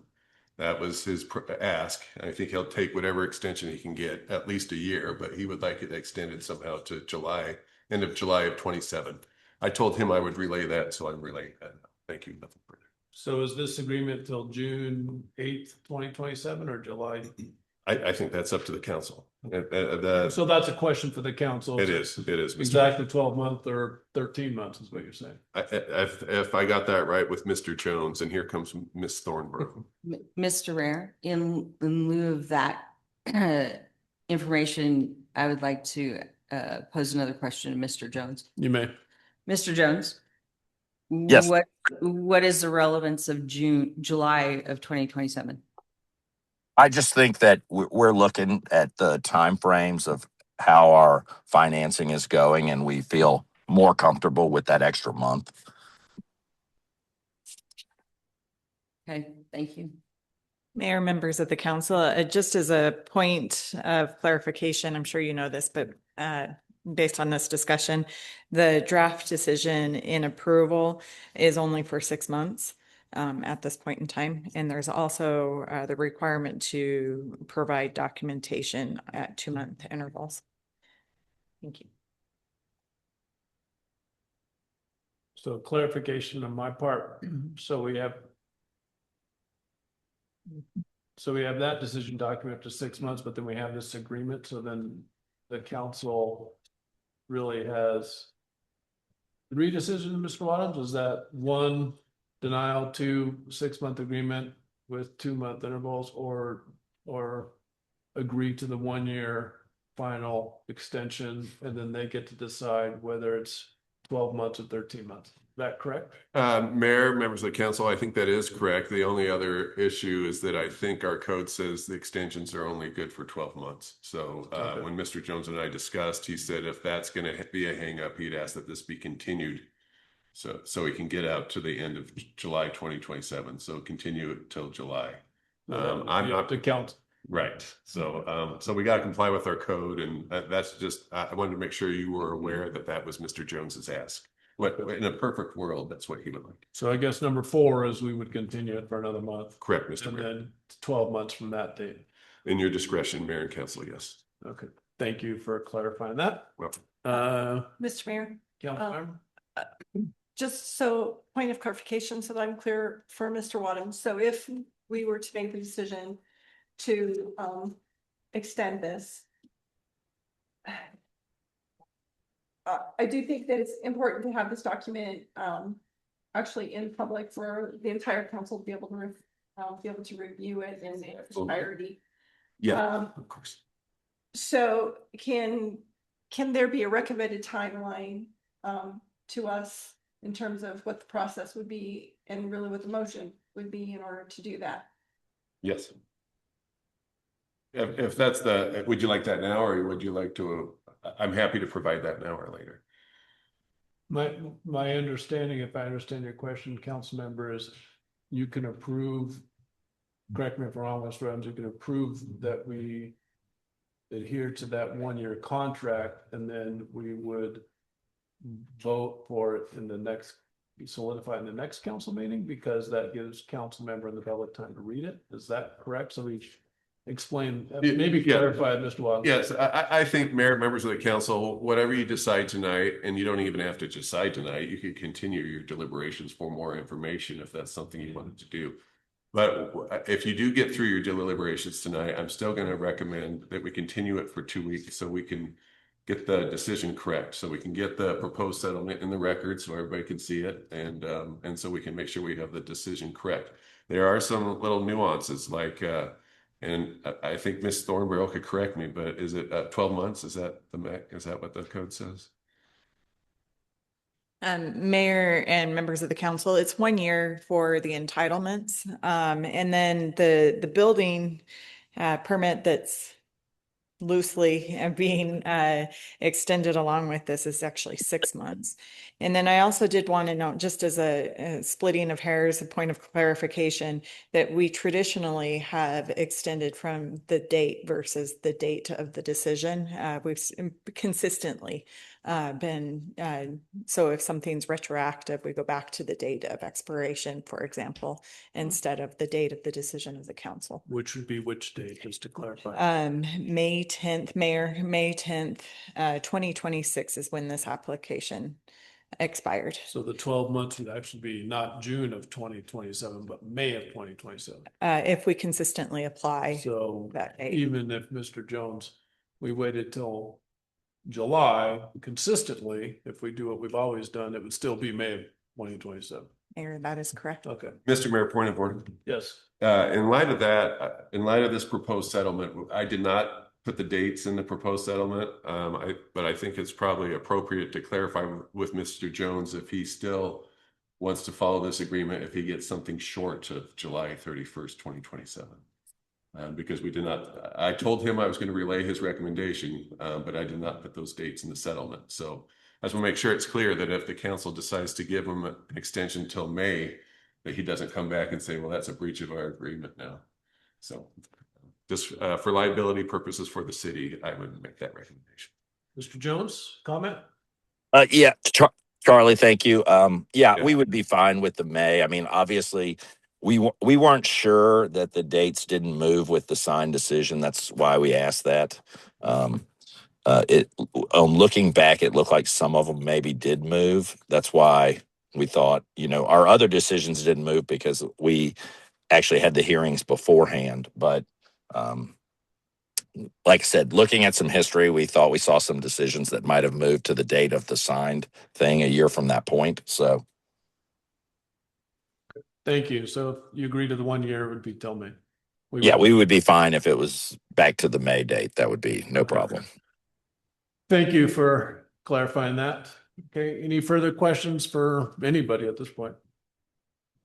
Okay, Councilmember Page, deliberations? Thank you, Mr. Mayor. Council members, I'd love to hear your thoughts. These are mine. I am prepared to make a motion to continue DSR FY 2021-0011 to a date certain of our next council meeting for the sole purpose of having a chance to enter this executed agreement into the record for each of us to review. Although I'm relying, that's no slight on Mr. Wadhams. I rely heavily on him every day. So I'm sure the agreement says what it says, but everyone should have access to this, and including the public. And then at the next meeting, if this agreement is unchanged and continues to say what I think it says, then I would be in favor of granting this extension with the May customary deadline that the city is customarily, our customary order of operations. So if I understand, just for my clarification, so the motion is to approve the agreement pending, but we're going to continue it until the agreement can be reviewed with the expiration on May 10th of 2027. No, it would be to continue it to a date certain. Okay, so where we vote would- again. Where we would vote. And so no, I have no vote now. Yeah. So make a motion to continue it, then we'll do this again in 2 weeks, but more of a vote. Okay. Yeah, and that's my deliberation. That you deliver. I mean, I Okay, went thank there. you. I just Yeah. want, I wasn't a motion to approve his motion to continue it. Okay, thank you for clarifying. Mr. Mayor, Councilmember? fellow members of the council, president of the council, I appreciate your input and your guidance. I also am very inclined to request a continuance, not only to get the agreement for review, but also so that we can solicit and receive the communication or details of the ACHD agreement between We Properties and ACHD. I do want to make a statement regarding litigation and the fiduciary responsibility. Although I understand the situation and having been engaged in litigation with We Properties and Mr. Jones, I don't think that should in any way deter us from a decision that's in the best interest of the city. And I just want to be very clear that in no way are we trying to punch an easy button to avoid doing something that's right for the city. Further, I think actually Ms. Jackson-Heim, in one of her written testimony for another application, made a very good observation and suggestion in that, you know, we have been very responsive to the results of the Boise Rescue Mission and all of the guidance that was published from that. Again, I think that should not deter us. It's in my world, we always take advice and the guidance from our attorneys and legals, but ultimately we have to make the decision and rely on Mr. Wadhams in this case to give us guidance on what is defensible. So I just want to put that on the record that in the event that this were to move forward and the extension granted, the agreement is favorable, but would not be the reason to grant the extension per se, in my mind. Having said all that, I will not be here for the next council meeting, and I would like to be able to vote on this. Not critical, however, clearly you can move forward because it could be somewhat of a challenge since I won't be back in the country until July 7th. So that would be a pretty extensive. Do Zoom at like midnight or anything? Come on, it's only a 9-hour difference. Okay. Anything else? Mr. Mayor, Councilmember? just to add a few comments. I am not convinced that good cause has been shown for this. However, I do think that proceeding with an extension on this is overall the best thing for the city. So I do think some of the reasons used for good cause are probably not strong, but the more I think about just the overall impact of this application and just letting it fly for one more year. And I really appreciate Mr. Jones signing on to some sort of agreement that says this is it.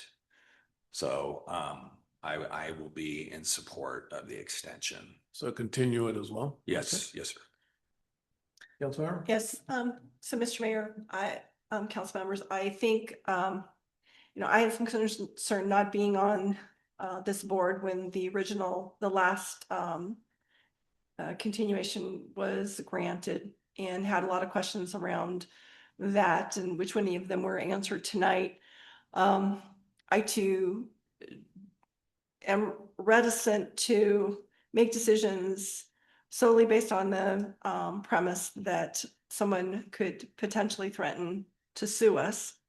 But I do think that the applicant has brought forward at least a reasonable willingness to say this would be the last chance for him to try to move forward on this project. And partly too, I do this because I have kind of going back in my mind to some other decisions that we made on some extensions earlier in this process. That one of the reasons I was willing to say yes when I felt like I wanted to say no had to do with an ACHD finally being able to get some agreements with ACHD. And so that has weighed in the back of my mind in terms of why I felt okay with allowing this extension as long as it is indeed the last extension. And I definitely am mindful of the fact that I would like to make sure that the document is in the public realm and that there be no other changes or that every misunderstanding at this point should be made right here and now and not after tonight. All right, any other questions? Hey, Mr. Waddles, I believe Councilmember Page said he'd like to make a motion, so does he need to make that motion again, or do we just need someone to second it? If everybody understands what the motion is, that can stay on it. Let's repeat it one more That time. sounds like Yes, it's. Councilmember Page, It's a just, modified motion anyway Okay. to include some things that our council members have asked for. let's take it fresh and just make There a we new go. motion. I withdraw my prior motion. Thank you.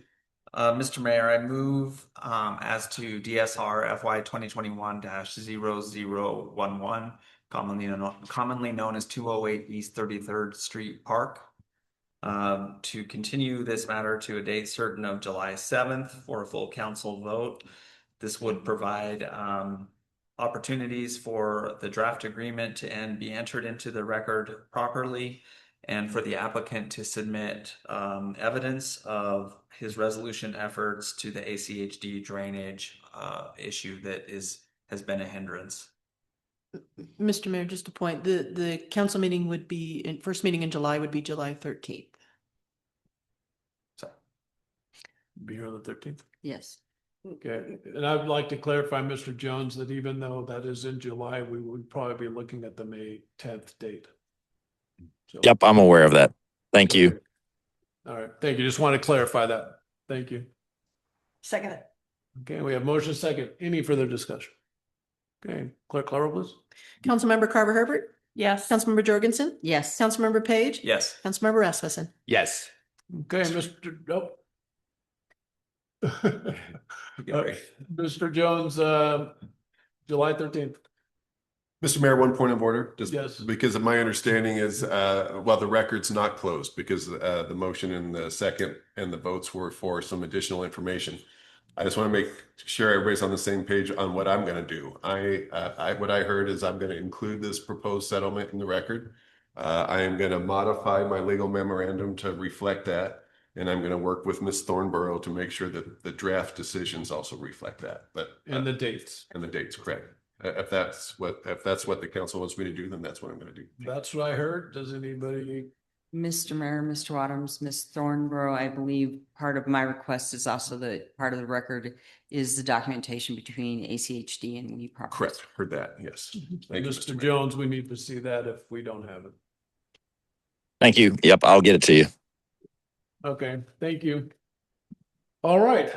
Okay, we need to take a quick 5-minute break. We will return at 7:40. Mr. Mayor, if I may. Sorry, it restarted. Nope, okay. Do I need to do that all over again? Okay. Ms. Waddles. Just briefly, thank you, Mr. Mayor. The ordinance is in the same form as it was on the first reading. There's nothing new in my memorandum other than saying that we've gotten through the first reading and now we're on the second reading. So it's exactly as it was for the first reading. Thank you. Any questions? Any questions, Ms. Waddles? Okay, motion for second reading? Mr. Mayor, I move for a second reading by title only of ordinance 1066-26. I would second. Clerk call roll. Councilmember Jorgensen? Yes. Councilmember Page? Yes. Councilmember Rasmussen? Yes. Councilmember Carver Herbert? Yes. Second reading ordinance 1066-26. An ordinance of the City of Garden City granting to Intermountain Gas Company a 20-year extension to its franchise to construct, maintain, and operate a gas transmission and distribution system, providing for the use of streets and alleys and rules governing the same, subjecting the grantee to all powers of the city, setting forth the rules of the franchise and grants, providing for the right of inspection by the city of grantees' plans, accounts, and books, requiring grantee to furnish certain maps, setting forth the annual payment to the city, and the filing of annual reports with the city, requiring grantee to indemnify city and file evidence of insurance, requiring compliance with safety regulations, setting forth an agreement not to compete, reserving power of eminent domain, providing for surrender of franchise, granting right to salvage, requiring written acceptance, providing for consent to sell, assignment or lease, providing for payment of publication costs, setting forth penalties and forfeitures, separability, and repeal, approving a summary of the ordinance and providing an effective date. Thank you. Okay. Moving on to ordinance 1068-26. This is the code amendment that takes a look at e-bikes classifications, and really what this is, the genesis of this is the increase in popularity of the e-motorcycles that we're seeing everywhere. We see them in our jurisdiction. Mr. Officer Biajax had pulled somebody doing a wheelie going southbound in the going southbound in the northbound in the southbound lane on Glenwood. And so we're seeing more and more of it. An officer was injured in Eagle. Meridian is seeing it. And so from my perspective, I'd like to take the lead, which would have an ordinance that would not allow those on our city streets, our parks, or on Greenbelt. Have our TD starting enforcing, these frankly illegal and meant for off-road and so forth. So that's kind of what this, I'm gonna turn it over to Mr. Wadhams, who kind of talk about, we're trying to follow state statute and things like that in terms of the definitions and things like that. So with that, Mr. Wadhams. Thank you, Mr. Mayor, members of the council, and also Chief Standby is available to answer any questions that the council may have. He's standing up. It looks like he's on standby right there. Anybody has any questions for him? So this real quick, and this will take a couple minutes to get through. And I'll just tell you at the beginning what I think the issues are that I'm asking for some direction tonight. Number one, and I'll get into some detail, but the issues for tonight, I think in a summary fashion is, do you want to prohibit these high-speed electric bikes on the Greenbelt? And then if the answer is yes, then the question is, how do you define those high-speed electric bikes, motorbikes? And then if that's what the council wants to do, what would you like the penalty to be? Would you like to be that to be an infraction or a misdemeanor? You have discretion to decide. The council has discretion to adopt and also pass infraction penalties and misdemeanor penalties. Another issue is, should the penalty also include impoundment of the bike? And I'll get into that, but that's another question, whether you want to give the police discretion on whether to impound the bike. Another question is whether you want to codify parental liability in the ordinance. The way it's currently written, there's a section on parental liability, meaning if you give your kids one of these high-powered e-bikes and they're using it in the city and that's illegal, you could be committing a crime, a parent, so be careful. And then the last thing I could think of is if somebody that's a juvenile gets a ticket, do you want to send them to juvie court or do you want to send them to adult court? Usually juvie court has jurisdiction on juveniles. There are some exceptions, one of which is if it's a traffic type of offense. And so I think that's another decision. So what I'd like to do is do a share screen. I don't do it very often, so let's see if I can do it. I'm a little rusty on it. That's right here. Let's see if you can see this share screen. Almost had it. Where'd it go? There it is. I have it on my screen. There it is. Okay, great. All right. So I just kind of like to go through this a little bit and then also give some background. And so I'll do this share screen. I have a legal memorandum and that starts on page 93 of your packet. And then I have a draft ordinance that starts on page 114 of your packet. So I'd like to go through this. If the council will recall, a couple, 2 or 3 years ago, there was a push for all the law enforcement countywide, basically, that has Greenbelt to have a unified rule for the Greenbelt. And so several years ago, the legal advisors and the police got together and we drafted a memorandum of understanding, or a MOU, and it was signed by every jurisdiction in the county that has Greenbelt. And that says we're going to, well, first of all, the police agencies are cross-deputized, basically. So BPD can enforce this in Garden City, and Garden City can enforce it. And so it's an understanding, and this is the understanding is that this is what the law is on the Greenbelt. And the law basically that everybody agreed on at the time was to get rid of speed limits, and it's basically too fast for conditions. Or rule of the road is another way that we say it. So it's basically you can't go faster than you should. You shouldn't go so fast you're going to cause a crash or cause a wreck or do property damage or do damage to people. And that the council decided is if you do that, it's an infraction. If you actually damage property or you hurt somebody, that can be turned into a misdemeanor. And so that's what the council decided, and that's what it passed. And so that's what happened countywide. Boise amended their code, Ada County amended their code, Eagle Star amended their code, and Garden City amended our code. So now we're under, and the code and the amendments just too specific to the Greenbelt. Okay, so now everybody knows what the law on the Greenbelt is, and it's helpful for enforcement purposes if you just have one rule that you can enforce countywide. So that was a couple of years ago, and then after that was passed, and it was kind of a heavy lift to get all the agencies on the same page, but we managed to get it done with the support of the Garden City Police Department. And then after that happened, then we started getting, it's really catching up with the technology, because now we have e-bikes that can go 30 miles an hour, 40 miles an hour, 50 miles an hour. I don't know what the limit is. It's probably going to change every 6 months. They'll probably come out with something newer and faster. And so the question is what to do about these things, recognizing that somebody could get hurt, either the operator or somebody that happens to be on the Greenbelt. And so what to do about that? Mayor Jacobs has given me some direction to draft it in a particular way, and that's what I've done. So if we go through this, but really one of the $1 million questions, if the council is leaning towards doing something like this, is how the heck do you define what is a high-powered electric motorbike? What it should not be is e-scooters, because our legislature has already spoken on e-scooters. If you have a class 1, a class 2, or class 3, and I don't mean scooters, I mean bikes. I'm sorry, I misspoke. E-bikes, class 1, class 2, or class 3. The state legislature has said if that's under 750 watts and it's not capable of going any faster than 28 miles an hour, then they have determined that that is not a motor vehicle, that is a bicycle. So those vehicles are treated like a bicycle, and they're entitled to the same rights and responsibilities as a bicycle. What they have not regulated is vehicles that go faster than 28 miles an hour. That's up to the locals to some extent. The easiest thing to do if the council is inclined to regulate these things is to just match the state code, which is if you have a class 1, 2, or 3, meaning 750 watts and cannot go faster than 28, you can be on the Greenbelt. If it goes faster than 28 miles an hour, you cannot be on the Greenbelt. And another issue is, what is the scope of this thing? You could regulate the high-powered electric motorbikes only on the Greenbelt.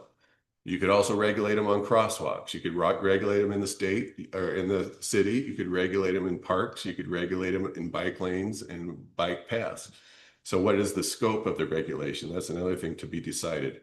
The easiest thing to do is just match up with the state legislature and define high-powered, high-speed electric motorbikes to be something that goes faster than 28 miles an hour and something that is bigger than 750 watts. So, but that's really the thing, because we have multiple agencies with multiple ideas on how to regulate these things. And right now, there's not even any consensus on how to define them. The state legislature has not answered that question. The Idaho Department of Transportation, that has their own proclamated codified rules, they have not answered it. And so eventually, I'm fairly confident, eventually the state legislature will catch up to the technology and we'll get direction from the state legislature. We also have a pending appeal where a magistrate court determined that you could get a DUI on not an e-bike, but an e-scooter. That's been appealed up to the Idaho Court of Appeals, and we'll get a published opinion at some point in time saying, giving us some clarity on what exactly can be enforced. But until then, if we want to be proactive, we do have some options. And so looking at the shared screen, one of the things I'll just go through here is I have well, if I can get to it. Okay, one other thing I wanted to clarify, and it was based on conversations I had with Mayor Jacobs, is electric assisted bicycles. Right now, our code says that those are allowed on the Greenbelt because the state legislature has determined that those are bicycles and not motor vehicles. So I wanted to specifically exclude from the definition of electric assisted bicycle or e-bikes, I wanted to exclude exactly what a high-speed electric motorbike, that is not. So that we've already decided what to do with e-bikes. This is what to do with something that's not an e-bike. And so right in here, I say that an e-bike is not, it says a high-speed electric motorbike exceeding 750 watts or are capable of propelling at faster than 20 miles an hour. That is what we are calling a high-speed electric motorbike, and that shall not be allowed. And the way it's written, with the scope that it's written, it says they're not allowed anywhere in the city. The council could, limit that, like I said, but right now they just are not allowed they're allowed on private property, but they're not allowed on public property, not allowed on streets, not allowed on right of ways, can't use them on the bike lane, certainly can't use them on the green belt. But then the question is 20 miles an hour the limit? And so I have you can change that around. It could say anything that can go faster than 20. It could say anything that can go faster than 28. It could say anything that goes faster than 30.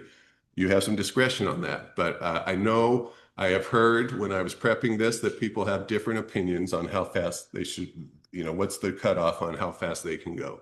So on this one right here, I clarify that e-bikes are not this. We're not talking about e-bikes. We're talking about something else.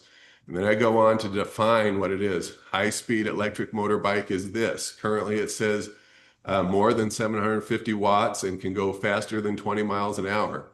You could change that mile per hour. I also put a little, you're always thinking about how to take care of loopholes because I don't ride these things. I've never been on a Lime scooter or bike. I don't have one of these things. So everything I'm doing is I'd like to see it though, wouldn't it? I did. Well, they even, I think I exceed the weight restriction on a lot of things. Can somebody that weighs 280 pounds be on a Lime? I don't even know because I'm not really the demographic. I don't think I'm 53 years old. I'm not going to be cruising around on those things. But I know that people are always looking for loopholes. So like one of the exceptions that the legislature said is if you want to be categorized as a bicycle, not more than 750 watts. And also it can't go faster than 28 miles per hour. And also you need pedals. If you don't have it, so then people are like, does it have pegs? Does it have pedals? Do we really want the police to be looking at stickers to figure out what class it is? Those are all complicated questions that are above my pay grade. But those are things that should be decided at some point in time. So I'm trying to reduce loopholes. And so the definition goes on to say, high-speed electric motorbikes are prohibited on the Boise River Greenbelt. All city parks and streets, a device that meets the definition shall remain prohibited, even if the manufacturer label is different, the marketing description is different, the presence or absence of pedals for this definition, don't care. Whether the operator asserts that the device is being operated below 20 miles per hour, don't care, or whether the device is temporarily configured to reduce power output, which I've learned is a thing. You can tell some of these things, you can tell them what kind of power output you want. So really, and so one of the questions is if the council is inclined to do something like this, do you want to regulate these devices that are capable of going that speed or devices that are caught doing that speed? Because those are two different things, as was pointed out to me earlier today. Some people think you should not be regulating or the city should not be regulating what the possible maximum speed is, just how fast they're actually going. So that's another thing to decide, but I'm trying to close down on the loopholes. So we get through the definitions, and I think that's really important to define everything. We define streets because it says that they cannot be allowed on streets. And so I try to fix that in the definitions. I define street, and this is just a match of the Idaho code. The definition of street includes anything that's publicly maintained, open to the public, and we're talking about roadways, sidewalks, bike lanes, shoulders, berms, and right-of-way. That's the state definition of what a street is. So that's what we're talking about. And then if you go through this, these different sections, you can see what we did a couple years ago, based on what I just mentioned. So on, for example, 5.10.2, and what's added obviously is what's underlined. So we're saying right here, this is for the streets. This is the provision on the streets. And it says bicycles can be on the streets, e-bikes can be on the streets, e-scooters can be on the streets, but high-speed electric motorbikes cannot. And so again, I'm just trying to make it very clear. There are some exemptions. You always want exemptions for these things for law enforcement, first responders, people that need to respond to emergencies. So that's what the exemptions are for our professionals that are trying to keep people safe every day. So that yes, they can have a high-powered e-bike on the greenbelt if they need to. And then you just go through it. We got the required exemptions, and then we have riding on the roadways. And I make it clear here on riding on the roadways again, high-speed electric motorbikes exceeding 750 watts or can go faster than 20 are not allowed on the roadways. Making it clear. Then you have a section for, I'll just highlight all these. Then there's a section on sidewalks and sidewalks with crosswalks. Again, down here on section E, I say high-speed electric motorbikes exceeding 750 and can go faster than 20 are not allowed on sidewalks and crosswalks. So we cover that. And then there's a section specific to parking. So it says you cannot park them either. You cannot park them on the greenbelt. You cannot park them on the street. You just can't have them anywhere in the city other than private property. Reckless driving, I did add a thing. It just went away. I don't know why there's a jumping around. Let's see. Well, anyways, I just had I tried to think of every possible scenario and try to cut out the loopholes. So, and you can just go through it. I'm just trying to highlight the high points here. But the point being is it's written to say that they're not allowed anywhere in the city. And then we get into some other specifics. Then the question becomes, okay, if they are prohibited, what's the penalty when somebody gets caught? The way it's written is it's a infraction with a fixed penalty of $300 plus court costs. That is the most penalty you can get on an infraction. The state legislature has kept that at $300. So it could be less than $300, but it cannot be any more. Up to. But it has to be a fixed amount. Infractions have to be a fixed penalty. Misdemeanors are up to, felonies or up to, infractions have to be a fixed penalty. So everybody knows, if you get a speeding ticket, it's going to cost $90. If you get busted on one of these things on the greenbelt, it's going to cost $300 plus the court costs, which are like $100. So it would be kind of expensive. And then we get into the penalties then, and the penalty section is 5-10-21. And this is where it says it's an infraction. If you get caught on one of these things and you're operating it, it's $300 plus court costs. But then I have a provision here for parental liability. And so I would say that provision is not necessary in the municipal code because it's already covered in the Idaho code. Idaho code has contributing to the delinquency of a minor. That's already in code. They already have aiding and abetting, for example. So we have tools we could work with that are already in the Idaho code. However, if you wanted to codify it in the municipal code, that's fine too. So this is just an idea of how to codify it.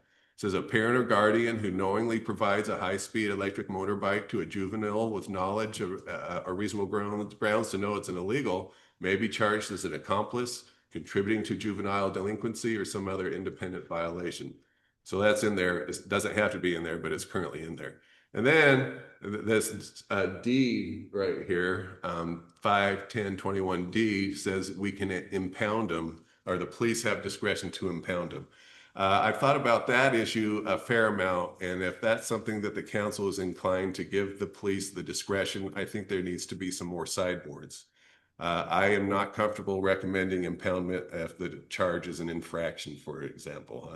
I think impoundment is for when the person is arrested or when it's perhaps a felony or a misdemeanor. But I think we could get sideways with the court if we're impounding bikes, people's personal property on infractions. So if that's something you would like in there, I would like to wordsmith that a little bit. And the rest of it, right here, there's two definition sections, the 10.1.1 at Title 10, that's for parks. And so again, it says, we have a section for streets, can't have them. Section for crosswalks, sidewalks, and all that, can't have them. Parks, including the green belt, can't have them. And so that's how it's currently written. In each applicable section, we have that covered. And so to close, you have discretion to decide what to do with these, as long as we're not preempted by the state legislature. As long as our definitions meet the Idaho code definitions, we are not preempted. Where it gets a little tricky is whether you want to define them as a motor vehicle or not. My recommendation is to stay away from that. That's a trap. The state legislature and the Idaho code have a definition for motor vehicle. So we don't even need to decide that. That's like something to decide for the future, but we don't need to make that decision for this regulation here. And I'm recommending we don't go there. And so where I started with is whether you should regulate these things. I think there is an appetite for that. I think that they are a risk to some health and safety. I think it's just a matter of time before somebody's going to get seriously hurt. Because we've all seen them zipping up and down the green belt. And I saw somebody doing a wheelie today on Chinden in one of these things when I was coming to work. And right in traffic, he's popping a wheelie, going cruising all the way down. So people are going to do what people are going to do until they get regulated. I think so my recommendations are this. I think it makes sense to regulate them. I think it makes sense to regulate them consistently with the state legislature. I think this is an infraction type of offense based on my 23 years of prosecuting similar things.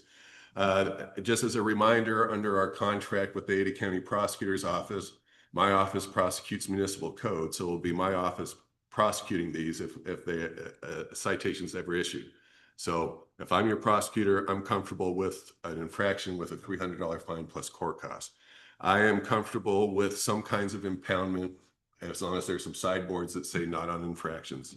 Parental liability, that already exists. If you want to highlight it or emphasize it, that's fine. And then the other question, like I mentioned at the beginning, is if a kid gets a ticket, where do we send them? Do we send them to juvie court or do we send them to adult court? So I think those are the issues that are on your desk to decide tonight or at a future date. I see Chief Stanbaugh standing up if you have any questions for him. And with that, I stand for questions. Okay, what I'd like to do is hold off on questions first. I'd like Chief Stanbaugh to give what he thinks, and then I'm gonna kind of give you my 2 cents because it's kind of something that I'm initiating because it's been important to me, and I'm the greenbelt signs and things like that was kind of the genesis of this, and then it's kind of continued. So I'd like to give you kind of what I think in terms of what Charlie said, and then you can ask all 3 of us questions and talk about it. So, Chief. Thank you, Mayor Council. So I'll keep it brief. I had to look up what brief means. Might be an idea. I thought you meant a legal brief. No. Oh, okay. So first of all, the ordinance we have in the Greenbelt works. It's been fine. My only concern is the electronic motorcycles. We need to deal with those. This helps us, but we're already doing it. We're mirroring Meridian. This could be a help, and if the legislature steps in and screws things up like they normally do. We're already stopping them. We're citing them for not registering a vehicle because they can't register them because they don't meet the code. We're citing them for no insurance. We're citing them for no driver's license. The example that Charlie mentioned with the kid riding up Glenwood riding a greenbelt, mom gets a call. Mom comes and says, "We told them about this. This motorcycle's gone." If the parent in Meridian, and what we're doing is if we can't get all the parents, we take the e-motorcycle until the parent comes and gets it. Because then we can also document in reports that we've talked to the parents about how dangerous they are. They're not legal anywhere except off-road, period. And only in designated off-road. These are electronic motorcycles that are just like dirt bikes. And there's a lot of motorcycles that don't meet the safety standards. They don't have headlights and stuff that you're not allowed to have on roads. This is exactly what those are. And so we have some of the tools now. The county prosecutors have already agreed to prosecuting that. And so this would just give us, if that goes away and the legislature doesn't preempt it, a tool then. So we are, so I agree with the mayor. They're more and more of an issue. And I think the mayor talked about the Eagle deputy who He had 21 stitches in his knee from after pursuit with this kid on an electric motorcycle. I don't support any speed limits. Talked about speed limits on the Greenbelt. We can't enforce that. And so the code we have where it's reasonable, and then when they crack, that's when you can get lawyers from the county, Garden City, Boise, Star, and Eagle to agree on that. To me, that's a pretty big deal, and that took 4 years. So I don't really want to tinker with that code at all. I just really, to me, it's these electronic motorcycles. All right. Thank you, Chief. So my position on this is there's a clear definition of what a class 1 is, a class 2, and a class 3 is. If you Google what's a class 1, what's a class 2, what's a class 3, it comes up, state legislatures, it's in Idaho code. So I think we follow that. And they're pretty identifiable. So if you see a class 3, it doesn't look like one of these e-motorbikes. And so I wanted something where the public, if we put in thing, it's 1 through 3 are basically allowed. They go up to 28 miles an hour. My wife has a specialized bike. I bet you that thing, if she were humming, could probably go 21 or 22. So it's a pretty standard that bikes go a little over 20 miles an hour. So I think so my thought process on this is 1, 2s, and 3s are already allowed on the Greenbelt per state statute. And just because it can go 28 miles an hour it doesn't mean that's the allowed speed limit on the Greenbelt. So we need, the allowed speed limit on the Greenbelt is what's reasonable, which, realistically is probably about 15 miles an hour. So there's a clear definition. And so for me, it would be either we spell out 1, 2, 3, and it goes up. I think 20 miles an hour is too low. Most general e-bikes go faster than that, and I would make it 28 miles an hour to follow what a 1, 2, and 3 is. So that's kind of my thought on, because if it's not 1 or 2 or 3, it's everything else, right? Falls above that, which is these e-motorcycles, which is what we have the problem with. So that was kind of my direction on Charlie is let's make it 28, 1 through 3. My guess is this will come in front of the legislature next session, just because there's an uproar and they all follow the 1, 2, 3 code. And so we don't need to amend anything because we've already followed kind of what's on the books. I agree kind of with the infraction, give the police discretion on that. I think the parents, for us, I want to be able to go after parents if we need to. It's more a symbolic thing. I think we have it in our code versus not. So I think it's more, we would be able to make a statement that Garden City is only allowing these 1 through 3s. We're banning the e-motorcycles up our Greenbelt, up our parks, off our streets, off our sidewalks. And then parents, you could be liable. It'd be more of like, we have that in our code, but it could be redundant too. So I think that's entirely up to the council. I think, as Chief mentioned, is we have tools to impound, particularly the kids doing wheelie. I was talking to Officer Biagi, he says, well, that's reckless driving. So then that just elevates things up. If you're doing a wheelie, you're riding recklessly, we can impound it. You can actually get a ticket for reckless driving. So that takes it up even a notch. So it goes from infraction to whatever reckless driving is. I think we keep the kids out of adult court and, let's let them be kids. And I think my goal is they're already doing it, we're going to probably work with the patrol officers to I think if all the city municipalities take this seriously and every time they see a kid on one of these, they line them up or they pull them over, they're going to be afraid to take these out on the streets just with increased enforcement. I think we'll see the problem. One, word will get out. Man, every time I ride my e-motorcycle on this, I'm getting a ticket or the police are warning me or my parents are getting a phone call. Parents are gonna see that and probably self-police their kids, which is what the hope is. And so that was kind of my thought. There's clear definitions, 1 through 3. You can really tell that if you saw a picture of those, you're like, okay, that looks like that looks like a bicycle. It has pedals, all that. If it's not 1 or 3, it looks like a motorcycle. It's very powerful and it's limited really to those speeds that go 28 max.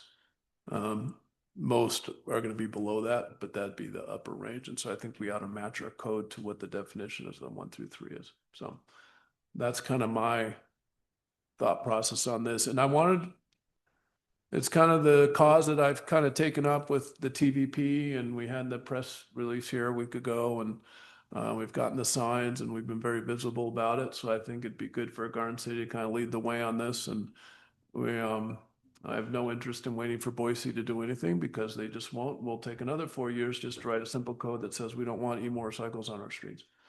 So I'd like to, have the deliberations, figure out what we want to do. Let's get this thing through and send a message that we're first on this, and we're in line with what the legislature is probably going to do. So we don't have to come back and change this again next session, and get after it. So that's it. 1 point. Chief. So when we talk about impounding, that just means we take it back to the station and the parents have to come get there. There's no expense.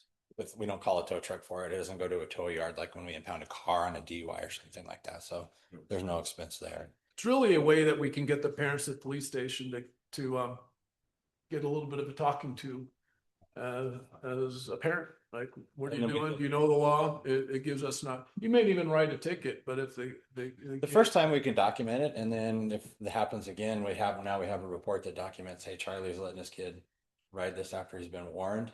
Then we have the aiding, abetting, or even injury to child potentially, depending on how old the kid is.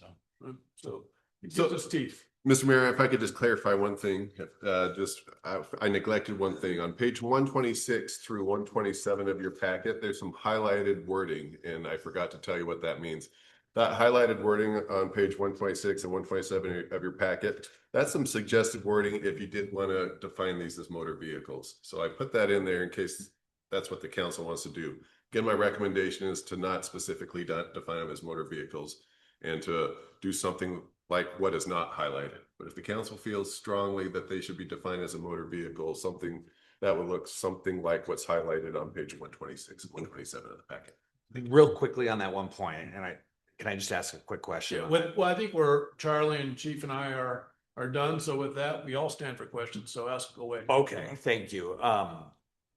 On that motor vehicle question, so I think I just learned something, that a traditional dirt bike is not a motor vehicle because it doesn't have lights, it doesn't have. So there's certain, Mayor, Council Member Rasmussen, yes. So there are certain dirt bikes that are out there that don't have headlights. They don't have the required turn signals. There are enduros that have all of those things, and you can register those and license those. And you still have to register and license the off-road versions of the motorcycles, but they're not allowed on the street. Okay.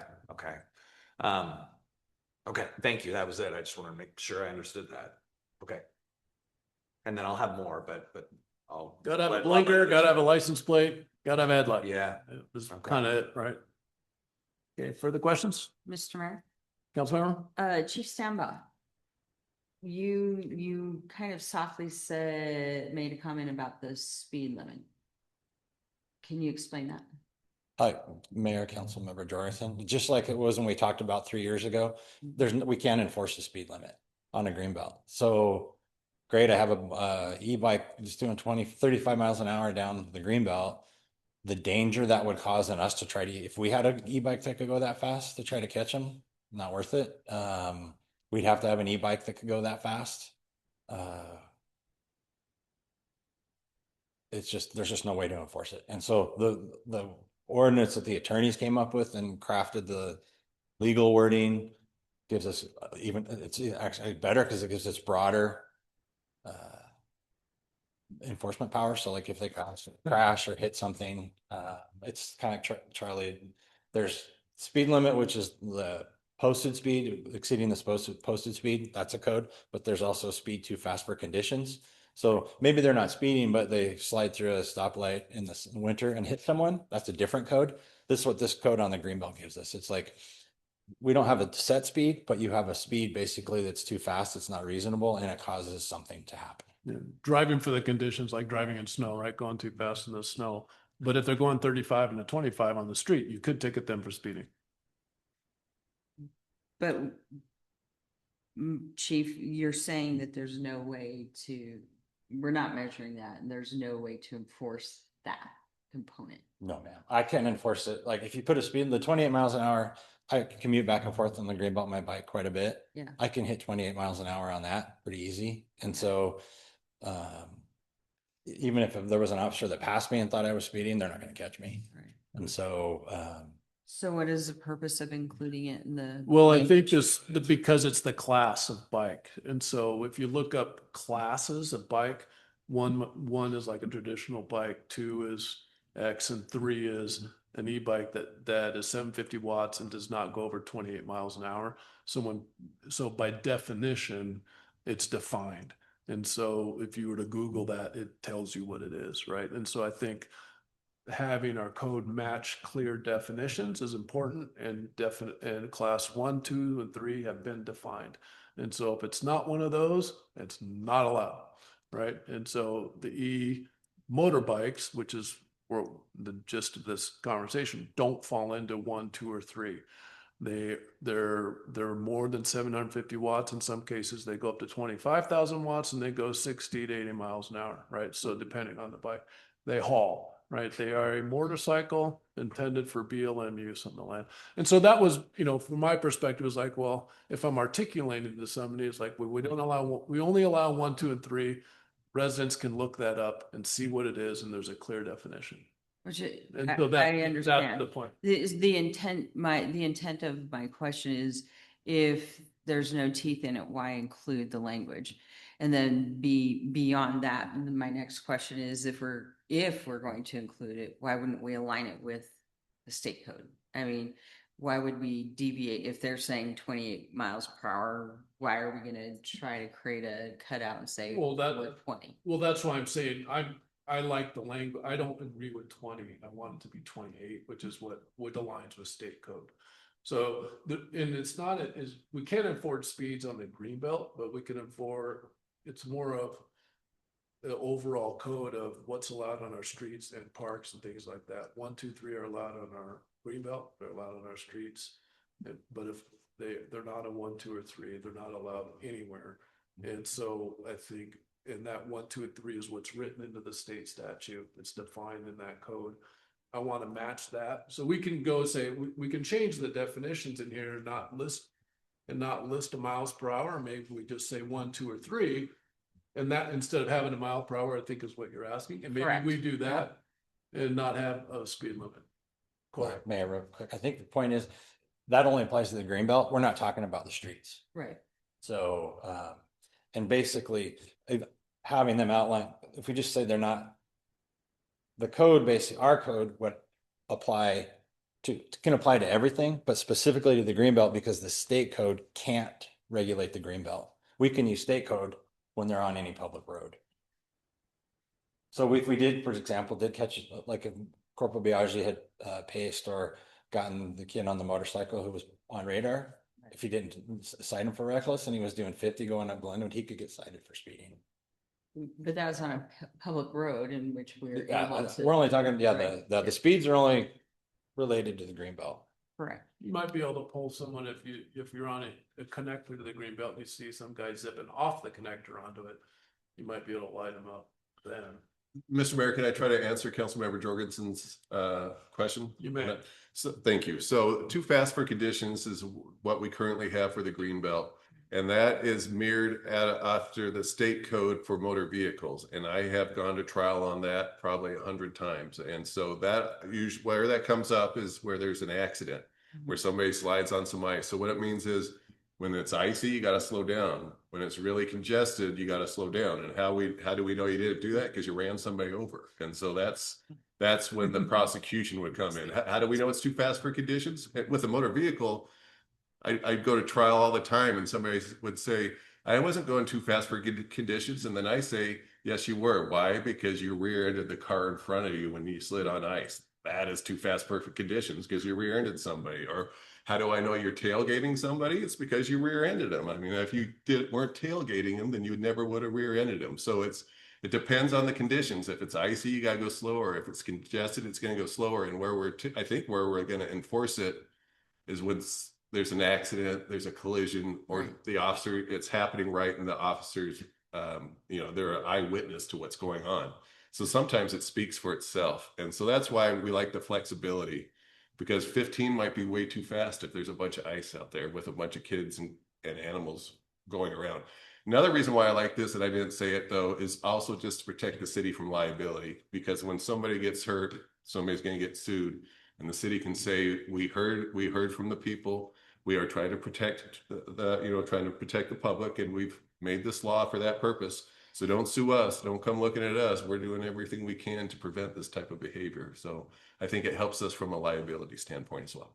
As a follow-up, but if I'm tracking correctly, Chief Stambaugh is saying what we have currently is working. On the streets, yes, ma'am. Mayor, Councilmember Jorgensen, on the streets, yes, ma'am. So we're trying to craft language specifically for the green belt. That's one of the questions, is what is the scope of this thing? Okay, so sorry, I don't want to monopolize this, but No, I want to be sure I understand. So on the green belt, there's no way to enforce a speed limit. We're not gonna radar gun somebody and truly the bigger concern is I don't care if they're going 5 miles an hour, if they plow into 4 deep pedestrians with their dogs and whatever, too fast, too reckless for conditions, right? Okay, so then Chief Stambaugh, what is your recommendation? Should that language stay, or does it have is it valid? Mayor, Councilmember Jorgensen, the language, the extra language with all the, Yeah. I'd have to honestly, as it relates to the Greenbelt, defer to. I think it's just we keep what we have and we just add that e-motorcycles are not allowed either. Anywhere. Perfect. Yeah. Okay, that's I'm- because that you can enforce, correct? Yes. It is very straightforward, very clear cut. Okay, now my next question. Sorry to do this. You mentioned, I believe, a case in which there was a DUI charge. On an e-scooter, correct. Mayor, Councilmember Jorgensen, yes. So how does that apply to e-bikes? Well, Or does it, and or can we enforce anything on an e-bike?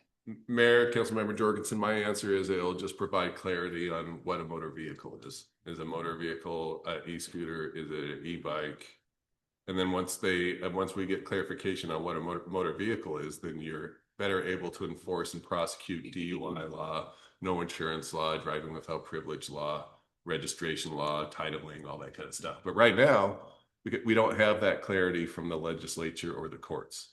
So if we don't categorize these as a motor vehicle, there's no DUI that can be applied. We are not, that's something that remains to be seen, but that's going to be between the courts and the legislature and the Idaho code. I really don't want to get the municipal code involved in all that because that just complicates everything. Okay. So I think it's easier and simpler and reduces liability if we just avoid, that's like a red herring. I mean, some people would just like to call them motor vehicles, but we're preempted from that definition because the legislature gets to define motor vehicles, not the cities. Chief, Okay. just for clarification for the council, if someone's intoxicated on a bicycle or an e-bike, isn't it public intoxication? What's the ticket for that? Mayor, council members, that can do pedestrian under the influence, but there's even sideboards on that. They have to be in the street. So if they step out off the sidewalk into the street, then they're fine. But if they're just on the sidewalk, you can't necessarily, and they're not causing a danger to themselves. And so it can be nuanced as well, depending on if it's alcohol versus drugs, because if you can get a DRA to say that they're under the influence of like some category of drug, a different charge. So police discretion. Yes, sir. Yeah. But Mayor and Councilmember Jorgensen, we really are in a gray area on this topic. We are the tip of the spear. I think Sun Valley was also regulating, and last time I checked statewide, I asked all the municipal attorneys, and Sun Valley was looking at it. But this really is a gray area because the legislature and the courts haven't spoke on it yet. I think the main thing is we want to get the e-motorbikes off the road. That's my understanding. To your like brass tack. Yeah, What you're exactly. talking about. It's like, Let's let's get that. get these e-motorcycles off the road. Yeah. everywhere. Correct. I'll just add, I think it was yesterday, I saw one driving down the middle of Adams Street, and this kid was booking it with no helmet, and people were like, can I go around him? What is it, a vehicle? Does he have a right of way? And it's like, get out of the way and go find someplace to be safe. Because it was totally reckless, right? Right in the middle of literally the center of the street. The only place they're allowed is off-road use, like at BLM or wherever off-road motor vehicles are allowed. Okay. And that's the problem, is parents think that just because it's electric, it's allowed, and it's not. We need to send the message that just because it's electric doesn't mean it's allowed. So, Mr. Mayor. Yes, ma'am. So I think the direction of this conversation is definitely really focusing on the motorbikes, which I think is important. I guess the 2 cents that I'd like to be able to get in, at least this whole discussion about speeds on the Greenbelt, because I think that's probably the biggest feedback that I tend to hear from people who have concerns about bikes, and particularly e-bikes on the Greenbelt, has to do with speed, or their perception of what the speed is, or definitely feeling as if it's too fast. And I think whether it's something that we put a pin into determining what we want to try to do with how to address that question at a later time, whether that's through different methods of the suggestion of signs, even though we don't necessarily have a speed limit. We know that probably in that speed limit of about 12 miles per hour, 12 to 15 miles per hour is kind of the safest. And if somebody's going beyond that, there could be sort of the radar type of signs that catch that type of behavior, just shows that slow down, giving people sort of a sense. Because number one, I would tell you, if you don't have an e-bike, you don't usually know how fast you're going, because most of them don't have speedometers. Most e-bikes do. Do they? Yeah, a majority of them do. You have some sense of knowing how fast you're going. So that's why sometimes I think having a speed limit can be helpful as a guideline, particularly for those folks that have the ability to track that. I think as we talk about this for e-bikes, I think words matter in the definition. I think that's been provided. I think, thank you to Mr. Wadhams, I think, for at least trying to take an attempt at this. But I think what I'm seeing with what was written, and when I hear what the mayor is asking for, perhaps what's been is before us in this packet are not in sync with each other. Because Mayor, you're talking about this in terms of classes, which I actually tend to agree that I think that that's probably the plainest and most simple. It's in alliance with state law. I think the concern that I had with the definition of high-speed electric motorbike as it's been proposed as being rented, it has to do with the capability issue of the bike. And particularly as it's written, it says that is capable of speeds exceeding 20 miles per hour on level ground when powered by the electric motor, and then in parentheses, whether alone or in combination with human power. And I would tell you that probably most e-bikes, particularly in that class 2 to class 3, have the ability if you are pedaling with electric, you can get beyond 20 miles per hour. And if this is as written, it's saying that these types of bikes would not be allowed anywhere in the city based on how this whole code has been written, which I don't think that would be the intent that I would be comfortable with.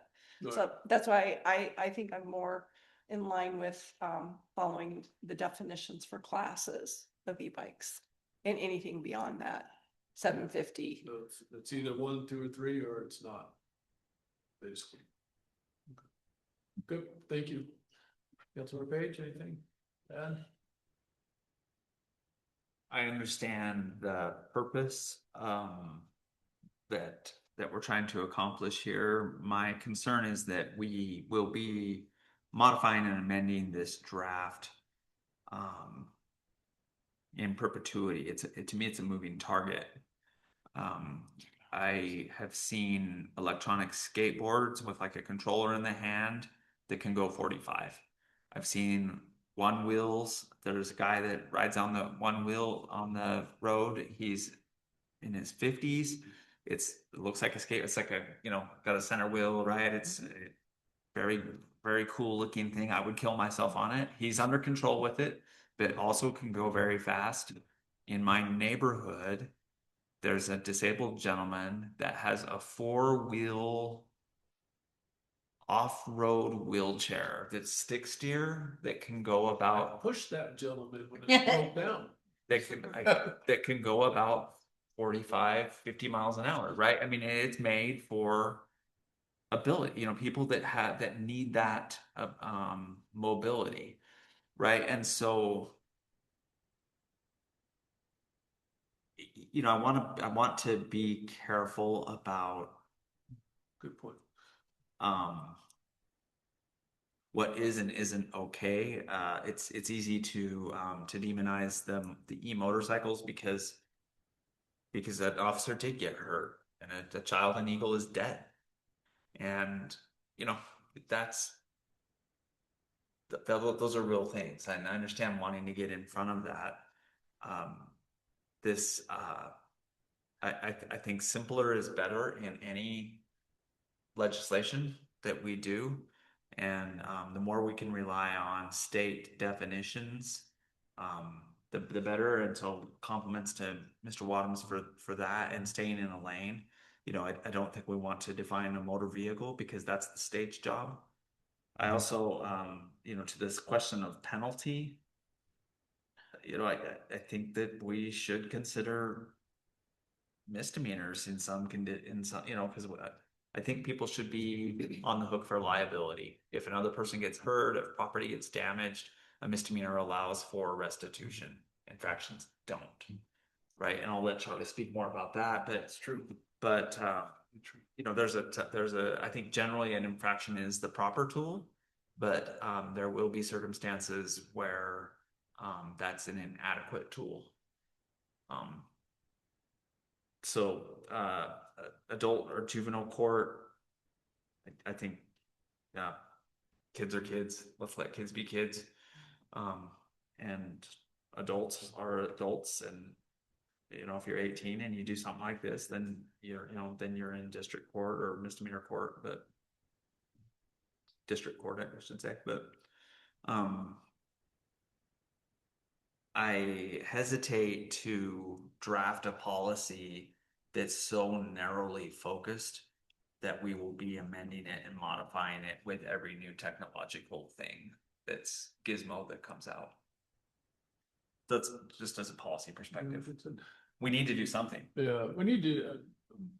My understanding is motorbikes are really the main thing that we're seeing the most and all the jurisdictions are seeing. And so that's what prompted this. And so that when it came to definitions, that's where I kind of was looking at the 1, 2, 3, because it's not in that. To be honest, I know that gentleman with the 4-wheeler because, like I said, it broke down and I pushed him home.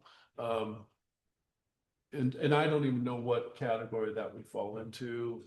There may be a separate ADA category. There is that we want to include in here and say, okay, well, we allow what plus any ADA type vehicles. But the tech is increasing. But I think what I like about the 1, 2, 3 is the tech. I think what is going to happen with the technology is it's going to make things more powerful and faster. And so we don't want those on the streets and on the green belt, regardless of what they are. So by having a watt limit or whatever, it's unenforceable, but it's more of just, we've said it, it's not allowed, buyer beware, I think, more than that, in terms of trying to enforce to Wendy's that, we need to probably look at what we want to do from a public safety perspective and be creative. And so great points, but but the main concern right now is we're seeing the motorcycles and we're seeing them everywhere and every jurisdiction is seeing them. People getting hurt. California, someone was killed, parent got charged. I mean, it's becoming a problem, and I think what we're going to see is all the jurisdictions are going to follow suit with us. So it'd be nice to lead the way on that, and then because all the jurisdictions are fed up and they're cracking down. So. Mayor, Chief. Mayor, real quick. Just wanted to go back to some of the things you said.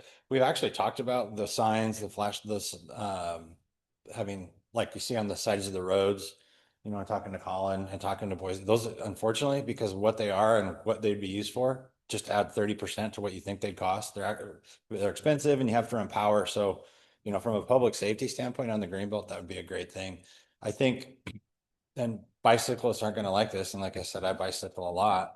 But the main problem we have on the greenbelt, especially probably from Duck Lake in now, is volume. It's just like our roads. And so I honestly think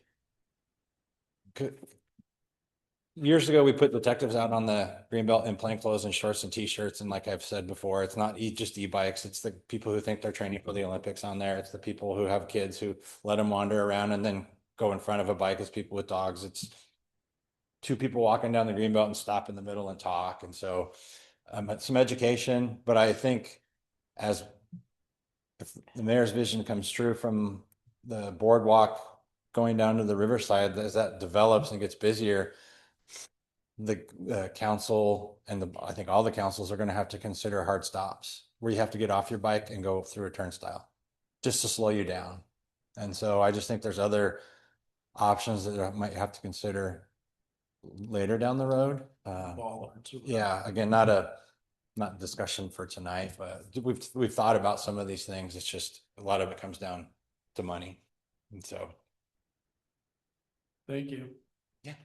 President of the council, you made a good point, and I wanted to ask Charlie about this, or Mr. Robbins, and apologize, I should probably know this. If it's set at an infraction, my assumption is that after the second infraction, now you're bumped up to a misdemeanor or something, or is that a bad assumption? But no, Mayor, Councilmember Jorgensen, that's not a bad assumption. That's not the way it's currently written, but that is a possibility. For example, no insurance under the Idaho code.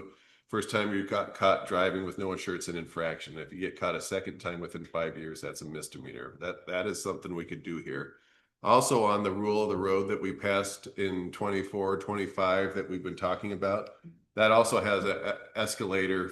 It goes from an infraction to a misdemeanor if you hurt somebody or you do property damage. We could do the same thing here if that's what the council wants.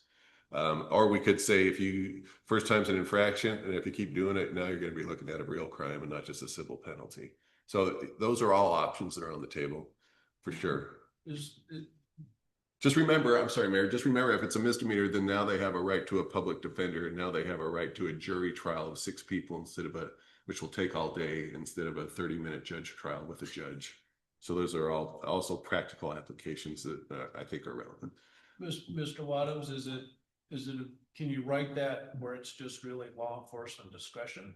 So it's an infraction 95% of the time, but if the kid's doing it willingly, it becomes a misdemeanor, or they get it, or it's an infraction, but they hurt somebody or they wreck it goes to a misdemeanor, but really it's up to law enforcement to determine whether it's an infraction or misdemeanor based on the case.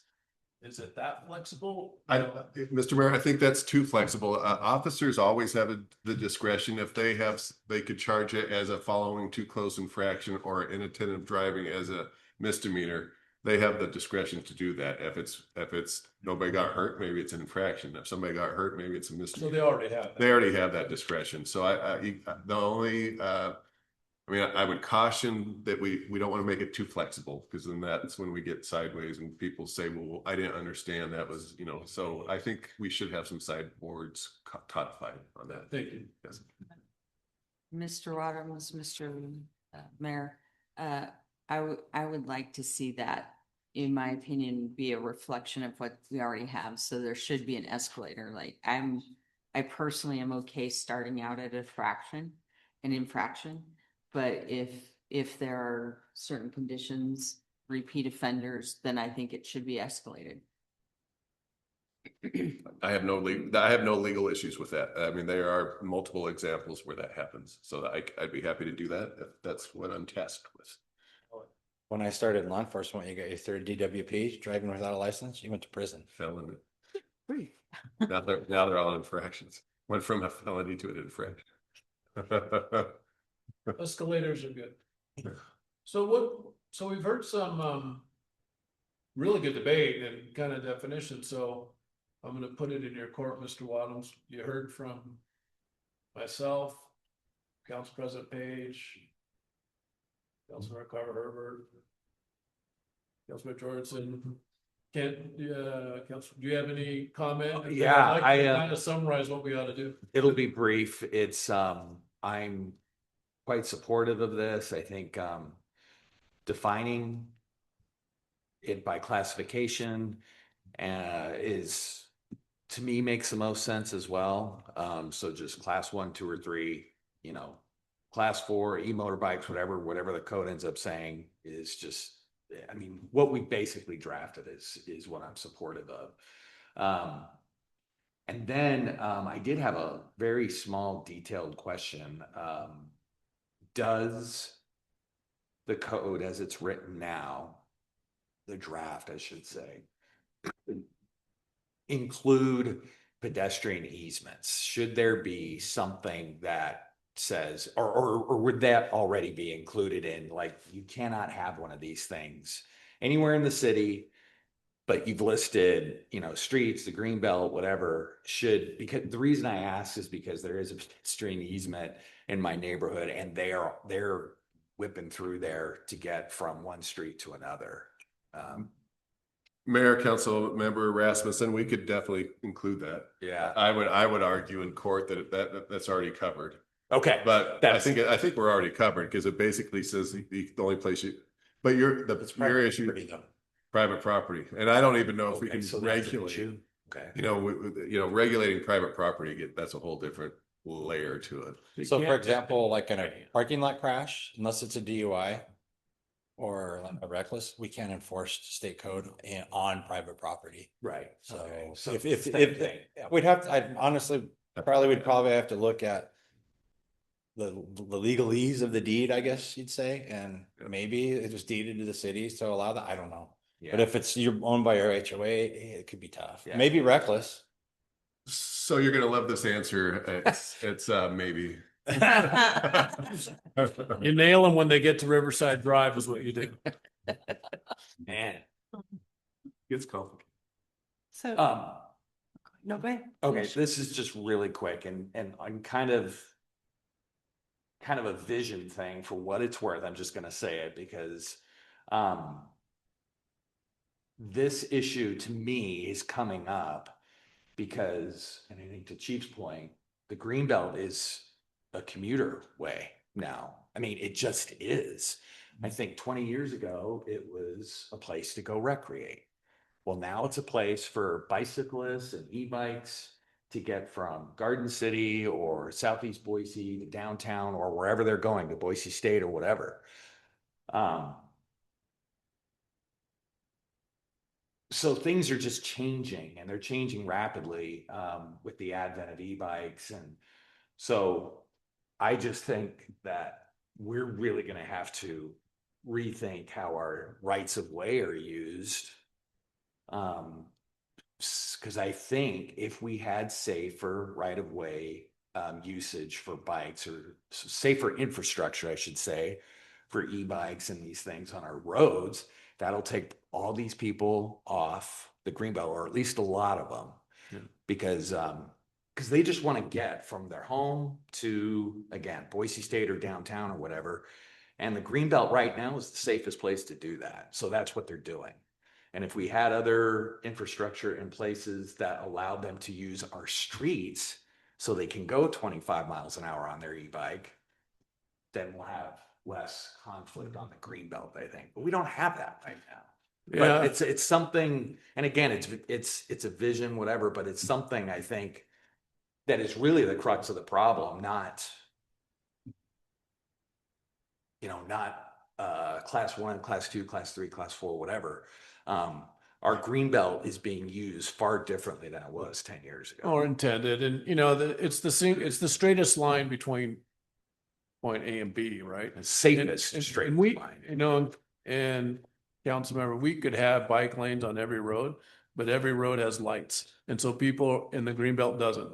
And so people will still take the fastest way from point A to point B. And so really it's going to come down to education, maybe some of these other tools that we can do, because, people, like going on the road because they might be able to go 35 or whatever, but then they hit a stop sign and then it slows them down. And I think the reason they're not on the roads is because they don't want to get hit by a car. Right. Yeah, that too. There's that. That's why I'm talking specifically about safe. And we banned No, no, no. boats, you know, so it's Yeah. just like. So that was it. I just wanted to make, sorry. Good point. Yeah. It's the future. Like, what does future transportation look like in 50 years? Yep. It'll be this, when we did the Greenbelt tour on Friday, there was a guy on a one wheel and he was sitting down. He was just, he had a cup of coffee, just zipping along. Yeah, on one of those he was sitting on. Yeah. Like, He wasn't going 35. we were like, He was going 15. never seen that before. That's the future of transportation until the cars fly. But I heard we're gonna have flying Ubers, I mean, in the near future, there's a company that's developing Ubers, but they fly, they'll fly. Yeah, wait. How do we regulate those? So my only comment is I too am interested in what Mr. Wadham's next suggestion is about next steps. I think the one thing I'd like to at least make this as my preference, because obviously this particular ordinance is brought to us. This is in it could be its first reading. I would rather it not be moved to a first reading. I think we need a new draft Until next meeting Yep. and Come back with I'd it. like to hear what you think you heard and what Yep. you think it'll look like. Yep. And then I think we may pass it around before the next meeting and let you guys read it and comment on it. So that when we come to the next meeting, we're all kind of in a consensus and we don't spend another hour and a half talking about it. But I think, so why don't you take it away, Mr. Wadhams, of Yes, what you think Mr. you Mayor. heard? Make sure you get head nods from everybody Yep. and then we'll send drafts around before the next meeting. Yes, sir. Mayor, council members, I can get this revised into you by Friday, so you have some time to digest it all. What I heard is that there's a consensus, a general consensus that we should be regulating these things to some extent. I heard that probably not define them as a motor vehicle, but yes, to regulate them. I heard on the penalty that an infraction is okay to start, but if there are what we'd call aggravating factors or habitual offenders, we could escalate it up to a misdemeanor, so I will put that in there. I heard about impoundment. I heard put some sideboards on that. And what Chief Stambaugh just told me, that was new, that when they're doing that, there's no expense. So that helps me because usually there's impoundment fees and stuff like that. But so I'll take out the expense part. So that was good to hear. I heard kids go to juvie court, adults go to adult court, and I heard keep some parental liability in there. And what I heard is keep it consistent with what the definitions of 1, 2, and 3 are, which means if you're a 1, 2, or 3, it's allowed. If it's faster or more powerful than 750 or faster than 28 miles an hour, it's not allowed. So one clarification for council on that is, do you want to eliminate watts and do you want to eliminate speed limits and just say 1, 2, 3? That's where I'm at. I don't think watts means anything. So maybe we just say, so take out all of it's just, we allow what I'm hearing is we allow class 1, 2, or 3, and if it's not allowed. And you can people can look up and see what a 1, 2, or 3 is. Right. And I think also the benefit of that, Mr. Wadhams, is that maybe as technology changes or whatever, that they may throw different technologies into one of those classes. Like if a new technology comes up and then say, oh, well, let's classify that as a 3, and maybe by definition, that'll broaden a little bit about what it is. And so, so what I'm hearing is take out all the language about speeds and watts and just make it, here's the definition of what's allowed and what's not allowed. Does that work okay? I think it does work. The one thing I think I do need to say is that it's true the legislature has regulated 1, 2, and 3, and they said that 1, 2, and 3 are bikes, but then they go on to say that the cities can regulate those any way they want to. So you could say only 1s and 2s are on the green belt and 3s and 4s are not. So just because they've provided definitions and said there's bicycles 1, 2, and 3, you could still regulate them if you wanted to. They're just saying they're bikes and not motor vehicles. So, I mean, if you wanted it to be 20 on the green belt, you could make it 20. If you wanted it to be 28, you could make it 28. That would not be preempted because all they're saying is they're not motor vehicles. So then you could say, okay, great, they're not motor vehicles, but 2s and 3s still aren't, and 4s still aren't allowed. Because I've talked to some people that think 20 is too fast. And so I just want to make sure, I don't want you to think that you're prevented from doing that because the legislature has defined them a certain way. Yes, they're defined as streets, but or as bicycles, excuse me. They are defined as bicycles, but you could regulate them if you wanted to. You know, when I looked up what a class 1, 2, or 3, I didn't put in Idaho. It's kind of a national standard almost. And so- That 750 is always in there. And so I think we can go down and split hairs and do this. And I mean, everybody's here up. You said we only allow class 1s, which is a traditional bike, but we're not going to do that, right? The ship has sailed. We've got the technology. I would think that rather than say, well, you can do 1 and you can do 2, or you can do 2.5, you can do, just we have a definition for 1 through 3. There is no 4. There is no 5. It's just there's 1 through 3, and if you're either that or you're not. And if you look that up, it would be 750 and 28 if you look it up by definition. And so I don't know if we have to define the definition versus just say 1 through 3. Right. It's kind of a national standard. Right. Mr. Mayor, if I could just one more time, and I know it's getting late, but I want to make sure that you guys saw this on page 117 and 118 of your packet. There are the carve outs, which say these regulations do not apply to emergency vehicles. They do not apply to city vehicles or authorized maintenance. This does not apply to law enforcement operations. It does not apply to authorized public agency vehicles like Public Works or anything.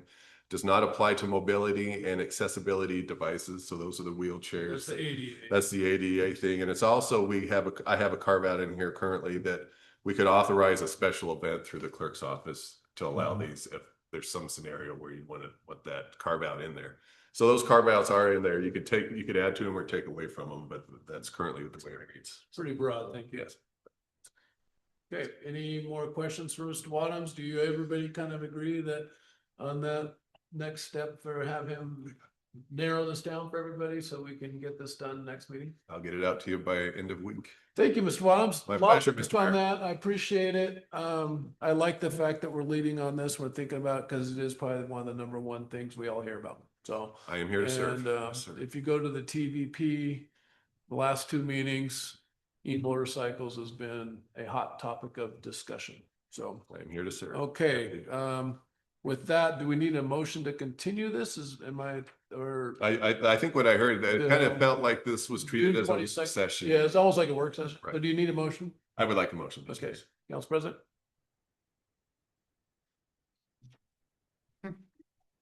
I pick on him every time. I'll be on your game.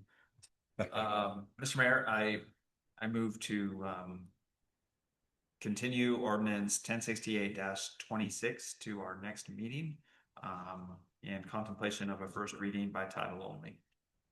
Second. We've had enough discussion. Clerk call the voice. Councilmember Page, Yes. Councilmember Rasmussen, Yes. Councilmember Carver Herbert, Yes. Councilmember Jorgensen. Yes. All right, thank you. I appreciate the discussion and all the questions because this is a relevant topic that you're all going to get asked about. No unfinished business. I don't think we have any new business. With that, we don't have an executive session. And with that, I'll take a motion for adjournment. I so move. Second. All right, all in all favor, say Aye. being adjourned.